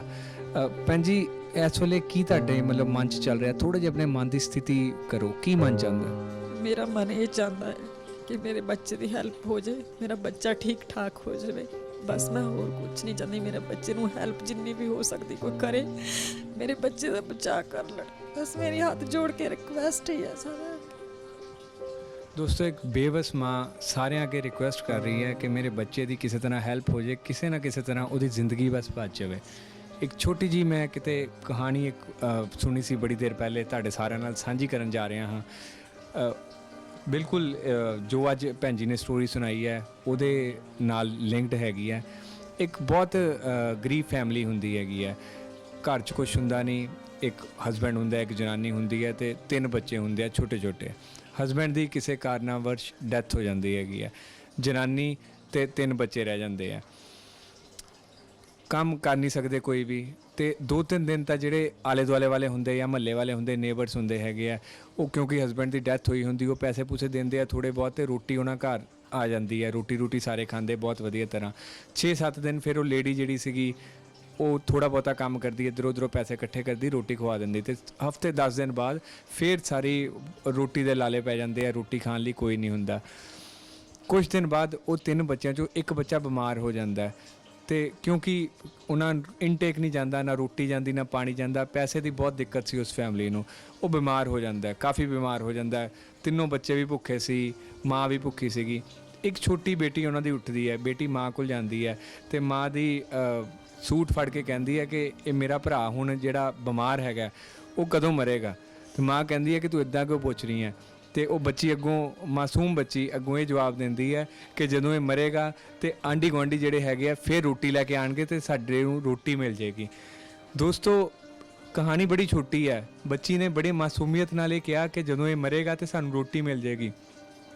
ਪਰ ਜੇ ਆਪਾਂ ਇਹਦੀ ਡੂੰਘਾਈ 'ਚ ਜਾਈਏ, ਬਹੁਤ ਵੱਡਾ ਮੈਸੇਜ ਉਹਨੇ ਦੇ ਦਿੱਤਾ ਛੋਟੀ ਜੀ ਲੜਕੀ ਨੇ ਇਸ ਕਹਾਣੀ ਦੇ ਵਿੱਚ। ਦੋਸਤੋ ਅਸੀਂ ਸਾਰੇ ਕਮਾਈ ਕਰਦੇ ਹਾਂ, ਅਸੀਂ ਮੂਵੀਜ਼ ਵੀ ਦੇਖਦੇ ਹਾਂ, ਘੁੰਮਦੇ ਫਿਰਦੇ ਵੀ ਹਾਂ, ਖਾਣ ਪੀਣ 'ਤੇ ਵੀ ਪੈਸੇ ਲਾਉਂਦੇ ਹਾਂ, ਪਰ ਗੁਰਦੁਆਰਿਆਂ ਵਿੱਚ ਵੀ ਚੜ੍ਹਾਉਂਦੇ ਹਾਂ, ਮੰਦਰਾਂ ਵਿੱਚ ਵੀ ਚੜ੍ਹਾਉਂਦੇ ਹਾਂ, ਹੋਰ ਵੀ ਆਪਾਂ ਹਰ ਕੰਮ ਉਹ ਕਰਦੇ ਹਾਂ ਜਿਹੜਾ ਸ਼ਾਇਦ ਉਹਦੇ 'ਚੋਂ ਥੋੜ੍ਹਾ ਮਤਲਬ ਜੇ ਆਪਾਂ 1-1 ਰੁਪਇਆ ਵੀ ਕੱਢਾਂਗੇ ਜਾਂ ਥੋੜ੍ਹੇ ਪੈਸੇ ਵੀ ਕੱਢਾਂਗੇ ਤੇ ਕਿਸੇ ਨਾ ਕਿਸੇ ਗਰੀਬ ਜਿਹੜਾ ਇੱਦਾਂ ਦਾ ਫੈਮਿਲੀ ਹੈ ਜਿਹਨੂੰ ਪੈਸੇ ਦੀ ਅਹਿਮੀਅਤ ਦਾ ਪਤਾ ਹੈ, ਜਿਹਨੂੰ ਪਤਾ ਹੈ ਕਿ ਜੇ ਪੈਸਾ ਮਿਲ ਜਾਵੇ, ਜਿੱਦਾਂ ਇਹਨਾਂ ਨੂੰ, ਜੇ ਇਹਨਾਂ ਕੋਲ ਪੈਸਾ ਹੋਵੇ ਤੇ ਇਹ ਆਪਣੇ ਬੱਚੇ ਨੂੰ ਬਚਾ ਸਕਦੇ ਆ। ਤੇ ਹਰ ਮਾਂ ਜਿਹੜਾ ਇਹ ਸ਼ੋਅ ਦੇਖ ਰਹੀ ਹੈ ਮੇਰਾ, ਹਰ ਉਹ ਪਰਿਵਾਰ ਇਹ ਗੱਲ ਨਾਲ ਬਿਲਕੁਲ ਸਹਿਮਤ ਹੋਏਗਾ ਮੇਰੇ ਨਾਲ ਕਿ ਇੱਕ ਮਾਂ ਲਈ ਉਹਦਾ ਬੱਚਾ ਬਹੁਤ ਵੱਡੀ ਚੀਜ਼ ਹੁੰਦੀ ਹੈ। ਮਾਂ ਆਪ ਮਰ ਜਾਏਗੀ ਪਰ ਆਪਣੇ ਬੱਚੇ ਨੂੰ ਮਰਨ ਨਹੀਂ ਦੇਗੀ। ਦੋਸਤੋ ਜੇ ਹੋ ਸਕੇ, ਮੈਂ ਰਿਪੀਟ ਕਰ ਰਿਹਾ, ਜੇ ਤੁਹਾਡੇ ਕੋਲ ਹੋ ਸਕੇ 1-1 ਰੁਪਿਆ ਵੀ ਆਪਾਂ ਜੇ ਲੱਖ ਬੰਦੇ ਦਿੰਦੇ ਆ ਤੇ ਇਹਨਾਂ ਦਾ 1 ਲੱਖ ਰੁਪਇਆ ਬਣ ਜਾਂਦਾ ਤੇ ਬੱਚੇ ਦਾ ਇਲਾਜ ਹੋ ਸਕਦਾ ਹੈ। ਤੇ 1 ਰੁਪਿਆ ਮੈਨੂੰ ਨਹੀਂ ਲੱਗਦਾ ਸਾਡੇ ਕਿਸੇ ਲਈ ਵੀ ਕੋਈ ਬਹੁਤ ਵੱਡੀ ਚੀਜ਼ ਹੈਗੀ ਹੈ। ਮੈਂ ਇੱਕ ਵਾਰ ਫਿਰ ਰਿਕੁਐਸਟ ਕਰਦਾ, ਜੇ ਹੋ ਸਕੇ ਤੇ ਇਹਨਾਂ ਦੀ ਹੈਲਪ ਕਰੋ। ਭੈਣ ਜੀ, ਹੈਲਪ ਕਰਨ ਤੋਂ ਪਹਿਲੇ ਮੈਂ ਜਿਹੜਾ ਇਹ ਸ਼ੋਅ ਕਰਦਾ ਵਾਂ, ਕਈ ਜਿਹੜੇ ਸਾਡੇ ਦਰਸ਼ਕ ਹੁੰਦੇ ਆ ਉਹਨਾਂ ਨੂੰ ਹੁੰਦਾ ਕਿ ਇਹ ਕਿਤੇ ਕੋਈ ਫੇਕ ਕਹਾਣੀ ਤਾਂ ਨਹੀਂ, ਕਿਉਂਕਿ ਤੁਸੀਂ ਦੇਖਿਆ ਹੋਵੇਗਾ ਕਈ ਇਦਾਂ ਦੀਆਂ ਕਹਾਣੀਆਂ ਵੀ ਬਾਜ਼ਾਰ 'ਚ ਆਉਂਦੀਆਂ, ਕਈ ਠੱਗੀ ਠੋਰੀਆਂ ਵੀ ਚੱਲਦੀਆਂ। ਤੁਸੀਂ ਕੋਈ ਮੈਡੀਕਲ ਰਿਪੋਰਟਸ ਤੁਹਾਨੂੰ ਬੱਚੇ ਦੀਆਂ ਹੋਣਗੀਆਂ ਤੁਹਾਡੇ ਕੋਲ ਜਿਹੜੀਆਂ ਤੁਸੀਂ ਇਸ ਵੇਲੇ ਮੈਨੂੰ ਦਿਖਾ ਸਕੋ। ਦੋਸਤੋ, ਰਿਪੋਰਟ ਤੁਸੀਂ ਦੇਖ ਰਹੇ ਹੋ ਪਟੇਲ ਹਸਪੀਟਲ ਦੀ ਹੈਗੀ ਹੈ। ਮੈਂ ਵਿਨੇ ਠਾਕੁਰ ਨਾਮ ਵੀ ਲਿਖਿਆ ਹੋਇਆ ਤੇ ਸਾਰਾ ਕੁਝ ਇਸ ਰਿਪੋਰਟ ਵਿੱਚ ਤਕਰੀਬਨ ਦਿੱਤਾ ਹੋਇਆ। ਜਿਹੜੀ ਸੀਟੀ ਸਕੈਨ ਬੱਚੇ ਦੀ ਹੋਈ ਸੀ, ਸੀਟੀ ਸਕੈਨ ਵਿੱਚ ਜੋ ਵੀ ਇੰਪ੍ਰੈਸ਼ਨਸ ਆਏ ਸੀ, ਉਹ ਸਾਰਾ ਕੁਝ ਇੱਥੇ ਦਿੱਤਾ ਹੋਇਆ। ਭੈਣ ਜੀ, ਮੈਂ ਬਿਲਕੁਲ ਐਗਰੀ ਨਾ ਤੁਹਾਡੇ ਨਾਲ। ਤੇ ਦੋਸਤੋ, ਨਾਲ ਦੀ ਨਾਲ ਮੈਂ ਤੁਹਾਨੂੰ ਇਹ ਵੀ ਦੱਸ ਦੇਣਾ ਚਾਹੁੰਦਾ, ਮੈਂ ਆਪ ਹਸਪੀਟਲ ਜਾ ਕੇ ਦੇਖ ਕੇ ਆਇਆ ਸੀਗਾ। ਅਸੀਂ ਉੱਥੇ ਸ਼ੂਟਿੰਗ ਵੀ ਕਰਨਾ ਚਾਹੁੰਦੇ ਸੀ। ਮੈਂ ਡਾਕਟਰ ਸਾਹਿਬ ਨੂੰ ਪੁੱਛਿਆ, ਪਰ ਡਾਕਟਰਸ ਨੇ ਸ਼ੂਟਿੰਗ ਕਰਨ ਤੋਂ ਮਨਾ ਕਰਤਾ, ਬੱਚੇ ਦੀ ਕੋਈ ਵੀ ਵੀਡੀਓਗ੍ਰਾਫੀ ਕਰਨ ਤੋਂ ਮਨਾ ਕਰਤਾ ਕਿ ਉਹਨਾਂ ਦੇ ਹਸਪੀਟਲ ਦੇ ਵਿੱਚ ਬੱਚਾ ਐਡਮਿਟ ਹੈਗਾ। ਭੈਣ ਜੀ, ਤੁਸੀਂ ਪਲੀਜ਼ ਦਰਸ਼ਕਾਂ ਨੂੰ ਇੱਕ ਵਾਰ ਫਿਰ ਅਪੀਲ ਕਰੋਗੇ ਤੇ ਨਾਲ ਆਪਣਾ ਫੋਨ ਨੰਬਰ ਦੱਸੋਗੇ? ਹਾਂਜੀ, ਮੈਂ ਇਹੀ ਰਿਕੁਐਸਟ ਕਰਦੀ ਹਾਂ ਕਿ ਮੇਰੇ ਬੱਚੇ ਦੇ ਮਤਲਬ ਮੈਂ ਬਚਾਉਣ ਦੀ ਕੋਸ਼ਿਸ਼ ਬਹੁਤ ਜ਼ਿਆਦਾ ਕਰ ਰਹੀ ਹਾਂ, ਪਰ ਮੈਂ ਹੁਣ ਬਹੁਤ ਕਰਜ਼ਾ ਸਿਰ ਤੇ ਚੁੱਕ ਲਿੱਤਾ ਹੈ ਕਿ ਹੁਣ ਮੇਰੇ ਕੋਲ ਕਰਜ਼ਾ ਮੈਨੂੰ ਕੋਈ ਦੇ ਵੀ ਨਹੀਂ ਰਿਹਾ ਹੈ ਕਿ ਪਤਾ ਨਹੀਂ ਬਾਅਦ 'ਚ ਵਾਪਸ ਕਰੇਗੀ ਕਿ ਨਹੀਂ ਕਰੇਗੀ, ਕਿ ਬੱਚੇ ਨਾਲ ਇਹਦੇ ਨਾਲ ਪਾਣਾ ਵਰਤੇਗਾ ਕਿ ਨਹੀਂ। ਇਸ ਕਰਕੇ ਮੇਰੀ ਇਹ ਰਿਕੁਐਸਟ ਹੈ ਕਿ ਮੇਰੇ ਬੱਚੇ ਨੂੰ ਬਚਾਉਣ ਦੇ ਲਈ ਜਿੰਨੀ ਵੀ ਹੈਲਪ ਹੋ ਸਕਦੀ ਪਲੀਜ਼ ਮੈਨੂੰ ਹੈਲਪ ਦਿਓ। ਮੈਨੂੰ ਹੈਲਪ ਦੀ ਤੁਹਾਡੀ ਬਹੁਤ ਜ਼ਰੂਰਤ ਹੈ। ਭੈਣ ਜੀ, ਆਪਣਾ ਫੋਨ ਨੰਬਰ ਇੱਕ ਵਾਰ ਦਰਸ਼ਕਾਂ ਨੂੰ ਦੱਸੋਗੇ? ਹਾਂਜੀ, ਮੇਰਾ ਫੋਨ ਨੰਬਰ ਹੈ 9478566386 9478566386 9478566386। ਦੋਸਤੋ, ਤੁਹਾਡੇ ਚੋਂ ਕੋਈ ਵੀ ਇਸ ਪਰਿਵਾਰ ਨੂੰ, ਇਸ ਮਾਂ ਨੂੰ ਜੇ ਹੈਲਪ ਕਰਨਾ ਚਾਹੁੰਦਾ ਹੈ ਤੇ ਇਸ ਨੰਬਰ ਤੇ ਕਾਲ ਕਰ ਸਕਦਾ ਹੈ। ਤੇ ਆਪਣਾ ਐਡਰੈਸ ਵੀ ਦੱਸ ਦਿਓ ਜੇ ਕੋਈ ਇੱਥੇ ਆ ਕੇ ਤੁਹਾਡੀ ਹੈਲਪ ਕਰਨਾ ਚਾਹਵੇ। ਮੈਂ ਤੇ ਸਾਰਾ ਦਿਨ ਹਸਪੀਟਲ ਹੀ ਰਹਿੰਦੀ, ਘਰ ਤੇ ਮੈਂ ਰਹਿੰਦੀ ਨਹੀਂ। ਪਟੇਲ ਹਸਪਤਾਲ ਦੇ ਵਿੱਚ ਹੀ 24 ਘੰਟੇ ਮੈਂ ਉੱਥੇ ਹੀ ਰਹਿੰਦੀ ਹੈਗੀ ਹਾਂ। ਦੋਸਤੋ, ਇਸ ਵੇਲੇ ਇਹਨਾਂ ਦਾ ਬੇਟਾ ਵਿਨੇ ਠਾਕੁਰ ਪਟੇਲ ਹਸਪੀਟਲ ਦੇ ਜਨਰਲ ਵਾਰਡ, ਜਿਹੜਾ ਕੈਂਸਰ ਹਸਪੀਟਲ ਹੈ ਨਵਾਂ ਬਣਿਆ ਪਟੇਲ ਹਸਪੀਟਲ, ਉਹਦੇ ਜਨਰਲ ਵਾਰਡ ਵਿੱਚ ਹੈਗਾ। ਜੇ ਤੁਹਾਡੇ ਚੋਂ ਕੋਈ ਵੀ ਉਹਨਾਂ ਕੋਲ ਜਾਣਾ ਚਾਹੁੰਦਾ ਹੈ ਜਾਂ ਉੱਥੇ ਜਾ ਕੇ ਇਹਨਾਂ ਨੂੰ ਮਿਲਣਾ ਚਾਹੁੰਦਾ ਹੈ, ਮਿਲ ਸਕਦਾ ਹੈ। ਇਹਨਾਂ ਦਾ ਜਿਹੜਾ ਮਹੱਲਾ ਹੈਗਾ, ਮਹੱਲਾ ਕਿਹੜਾ ਜੀ ਹੈ? ਇਹ ਭੈਰੋ ਬਾਜ਼ਾਰ ਪੈ ਜਾਂਦਾ ਜੀ। ਇਹ ਭੈਰੋਂ ਬਾਜ਼ਾਰ ਪੈ ਜਾਂਦਾ ਜੀ, ਜਲੰਧਰ ਦੇ ਵਿੱਚ। ਫੋਨ ਨੰਬਰ ਇੱਕ ਵਾਰੀ ਫੇਰ ਭੈਣ ਜੀ ਦੱਸ ਦਿਓ ਆਪਣਾ। 9478566386। ਦੋਸਤੋ, ਇਹ ਇੱਕ ਮਾਂ ਦੀ ਕਹਾਣੀ ਸੀਗੀ, ਇੱਕ ਔਰਤ ਦੀ ਕਹਾਣੀ ਸੀ ਜਿਹਨੇ ਬਚਪਨ ਤੋਂ ਲੈ ਕੇ ਤੇ ਹੁਣ ਤੱਕ ਦਾ ਜਿਹੜਾ ਸਫ਼ਰ ਹੈ ਬਹੁਤ ਮੁਸ਼ਕਿਲਾਂ ਭਰਿਆ ਨਿਕਲਿਆ ਹੈਗਾ। ਜੇ ਆਪਾਂ ਗੱਲ ਕਰੀਏ ਕਿ ਪਹਿਲੇ ਮੈਰਿਜ ਸਕਸੈਸਫੁਲ ਨਹੀਂ ਹੋਈ, ਡਿਵੋਰਸ ਦੇ ਕੇ ਬਾਹਰ ਆਉਣਾ ਪਿਆ, ਉਸ ਤੋਂ ਬਾਅਦ ਬੱਚਿਆਂ ਨੂੰ ਆਪਣੇ ਆਪ ਪਾਲਣਾ ਪਿਆ, ਆਪਣੀ ਮਿਹਨਤ ਕਰਕੇ 6-7 ਹਜ਼ਾਰ ਜੋ ਵੀ ਮਿਲਦੇ ਸੀਗੇ ਬੱਚਿਆਂ ਨੂੰ ਪਾਲਣਾ ਪਿਆ। ਉਸ ਤੋਂ ਬਾਅਦ ਫਾਦਰ ਸਾਹਿਬ ਆਪਣੇ ਆਪ ਕੋਈ ਦਿਮਾਗੀ ਸੰਤੁਲਨ ਖੋਣ ਕਰਕੇ ਇੱਧਰ ਉੱਧਰ ਚਲੇ ਗਏ, ਬਹੁਤ ਵੱਡਾ ਦੁੱਖ ਸੀ। ਬ੍ਰਦਰ ਆਰਮੀ ਵਿੱਚ ਸੀ, ਉਹਦੀ ਡੈਥ ਹੋ ਗਈ, ਬਹੁਤ ਵੱਡਾ ਦੁੱਖ ਸੀ।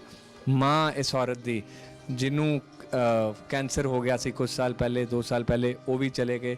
ਮਤਲਬ ਜਿਹੜੇ ਵੀ ਇਹਨਾਂ ਦੇ ਲਾਗੇ ਦੇ ਸੀਗੇ ਉਹ ਸਾਰੇ ਨੂੰ ਕੋਈ ਨਾ ਕੋਈ ਪ੍ਰੋਬਲਮ ਹੋਈ। ਬਹੁਤ ਦੁੱਖਾਂ 'ਚ ਇਹਨਾਂ ਦੀ ਜ਼ਿੰਦਗੀ ਨਿਕਲੀ ਹੈ।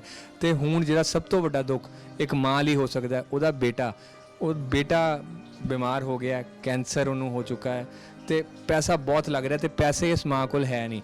ਜੇ ਆਪਾਂ ਸਾਰੇ ਥੋੜੀ ਹੈਲਪ, ਮੈਂ ਫਿਰ ਰਿਪੀਟ ਕਰਦਾ, ਜੇ ਆਪਾਂ ਸਾਰੇ ਥੋੜੀ ਹੈਲਪ ਕਰ ਦਈਏ ਤੇ ਇਸ ਮਾਂ ਨੂੰ ਆਪਣਾ ਬੱਚਾ ਮਿਲ ਜੇ ਤੇ ਸਾਨੂੰ ਸੰਤੁਸ਼ਟੀ ਸਾਰਿਆਂ ਨੂੰ ਮਿਲੇਗੀ। ਇਹ ਕਹਾਣੀ ਨੇ ਸੀਰੀਅਸਲੀ ਮੇਰੇ ਰੌਂਗਟੇ ਅੱਜ ਖੜੇ ਕਰ ਦਿੱਤੇ ਹੈ। ਬਹੁਤ ਦੁੱਖ ਹੋ ਰਿਹਾ ਮੈਨੂੰ ਇਹ ਸਾਰਾ ਕੁਝ ਦੇਖ ਕੇ। ਰੱਬ ਨੂੰ ਇੰਨਾ ਦੁੱਖ, ਇੰਨਾ ਕਹਿਰ ਕਿਸੇ ਤੇ ਨਹੀਂ ਢਾਣਾ ਚਾਹੀਦਾ। ਪਰ ਭੈਣ ਜੀ, ਅਸੀਂ ਤੁਹਾਨੂੰ ਇਹੀ ਕਹਿੰਦੇ ਹਾਂ ਕਿ ਤੁਸੀਂ ਹੌਸਲਾ ਰੱਖੋ। ਰੱਬ ਜੋ ਕਰਦਾ ਚੰਗੇ ਲਈ ਕਰਦਾ ਹੈਗਾ। ਤੁਹਾਡਾ ਬੱਚਾ 200% ਸਹੀ ਹੋ ਜਾਏਗਾ, ਤੁਸੀਂ ਬਸ ਹੌਸਲਾ ਨਹੀਂ ਛੱਡਣਾ। ਤੇ ਇਹ ਜਿਹੜੀ ਮਰਨ ਦੀ ਗੱਲ ਕਰਦੇ ਹੋ ਜਾਂ ਸੁਸਾਈਡ ਦੀ ਗੱਲ ਕਰਦੇ ਹੋ, ਇਹਦਾ ਬਿਲਕੁਲ ਹੀ ਨਹੀਂ ਕਰਨੀ। ਠੀਕ ਹੈ ਜੀ, ਮੈਂ ਹੁਣ ਸੋਚ ਵੀ ਕੀ ਸਕਦੀ ਹਾਂ। ਮੇਰੇ ਕੋਲ ਨਹੀਂ ਪੈਸੇ, ਮੈਨੂੰ ਹਸਪੀਟਲ ਵਾਲੇ ਤੰਗ ਕਰਦੇ ਆ। ਅਗਰ ਤੁਸੀਂ ਪੈਸੇ ਨਾ ਜਮ੍ਹਾਂ ਕਰਾਏ ਤਾਂ ਅਸੀਂ ਤੁਹਾਡੇ ਬੱਚੇ ਦਾ ਇਲਾਜ ਬੰਦ ਕਰ ਦੇਣਾ। ਮੈਡੀਸਨ ਨਹੀਂ ਦਵਾਂਗੇ, ਕੋਈ ਡਾਕਟਰ ਨਹੀਂ ਦੇਖੇਗਾ, ਮੈਂ ਕੀ ਕਰਾਂ। ਤੇ ਦੋਸਤੋ ਜਿਹੜੇ ਕੋਈ ਐਨਜੀਓਜ਼ ਵਾਲੇ ਜਾਂ ਹਸਪੀਟਲਸ ਵਾਲੇ ਵੀ ਸਪੈਸ਼ਲੀ ਮੇਰਾ ਇਹ ਪ੍ਰੋਗਰਾਮ ਦੇਖ ਰਹੇ ਆ, ਇੱਕ ਰਿਕੁਐਸਟ ਮੈਂ ਉਹਨਾਂ ਨੂੰ ਵੀ ਕਰਨਾ ਚਾਹੁੰਦਾ, ਐਨਜੀਓਜ਼ ਵਾਲੇ, ਕਿ ਤੁਸੀਂ ਐਨਜੀਓ ਚਲਾਉਂਦੇ ਹੋ, ਤੁਹਾਡੇ ਕੋਲ ਡੋਨੇਸ਼ਨਸ ਆਉਂਦੀਆਂ, ਇਦਾਂ ਦੀਆਂ ਫੈਮਲੀਆਂ ਨੂੰ ਲੱਭੋ ਤੇ ਉਹਨਾਂ ਦੀ ਹੈਲਪ ਕਰੋ ਜਿਹੜੇ ਲੋੜਵੰਦ ਹੈਗੇ ਆ। ਤੇ ਹਸਪੀਟਲ ਵਾਲਿਆਂ ਜਿਹੜੇ ਦੇਖ ਰਹੇ ਆ ਇਹ ਸ਼ੋ, ਤੁਹਾਡੇ ਕੋਲ ਤਾਂ ਪਹਿਲੇ ਹੀ ਬਹੁਤ ਪੈਸਾ ਹੈ, ਮਤਲਬ ਇਲਾਜ ਉੱਦਾਂ ਹੀ ਬਹੁਤ ਜ਼ਿਆਦਾ ਮਹਿੰਗਾ ਹੈ, ਪਰ ਜੇ ਕੋਈ ਇਦਾਂ ਦਾ ਪਰਿਵਾਰ ਆ ਜਾਂਦਾ ਹੈ ਜਿਹੜਾ ਚਾਹ ਕੇ ਵੀ ਕੁਝ ਨਹੀਂ ਕਰ ਪਾ ਰਿਹਾ, ਸਾਨੂੰ ਉਹਨੂੰ ਬਖਸ਼ ਦੇਣਾ ਚਾਹੀਦਾ, ਉਹਨੂੰ ਟਾਈਮ ਦੇਣਾ ਚਾਹੀਦਾ ਜ਼ਰੂਰ। ਦੋਸਤੋ ਉਮੀਦ ਕਰਦੇ ਹਾਂ ਤੁਹਾਨੂੰ ਸਾਡਾ ਅੱਜ ਦਾ ਪ੍ਰੋਗਰਾਮ ਪਸੰਦ ਆਇਆ ਹੋਵੇਗਾ। ਤੁਹਾਡੀ ਕੋਈ ਵੀ ਫੀਡਬੈਕ ਹੋਵੇ, ਕੋਈ ਵੀ ਸੁਜੈਸ਼ਨ ਹੋਵੇ, ਤੁਸੀਂ ਸਾਨੂੰ ਹੇਠ ਲਿਖੇ ਨੰਬਰਾਂ ਤੇ ਫੋਨ ਵੀ ਕਰ ਸਕਦੇ ਹੋ, ਈਮੇਲ ਵੀ ਕਰ ਸਕਦੇ ਹੋ। ਅਗਲੇ ਹਫਤੇ ਫਿਰ ਮਿਲਾਂਗੇ ਇਸੇ ਪ੍ਰੋਗਰਾਮ ਵਿੱਚ, ਉਦੋਂ ਤੱਕ ਲਈ ਸਤਿ ਸ਼੍ਰੀ ਅਕਾਲ।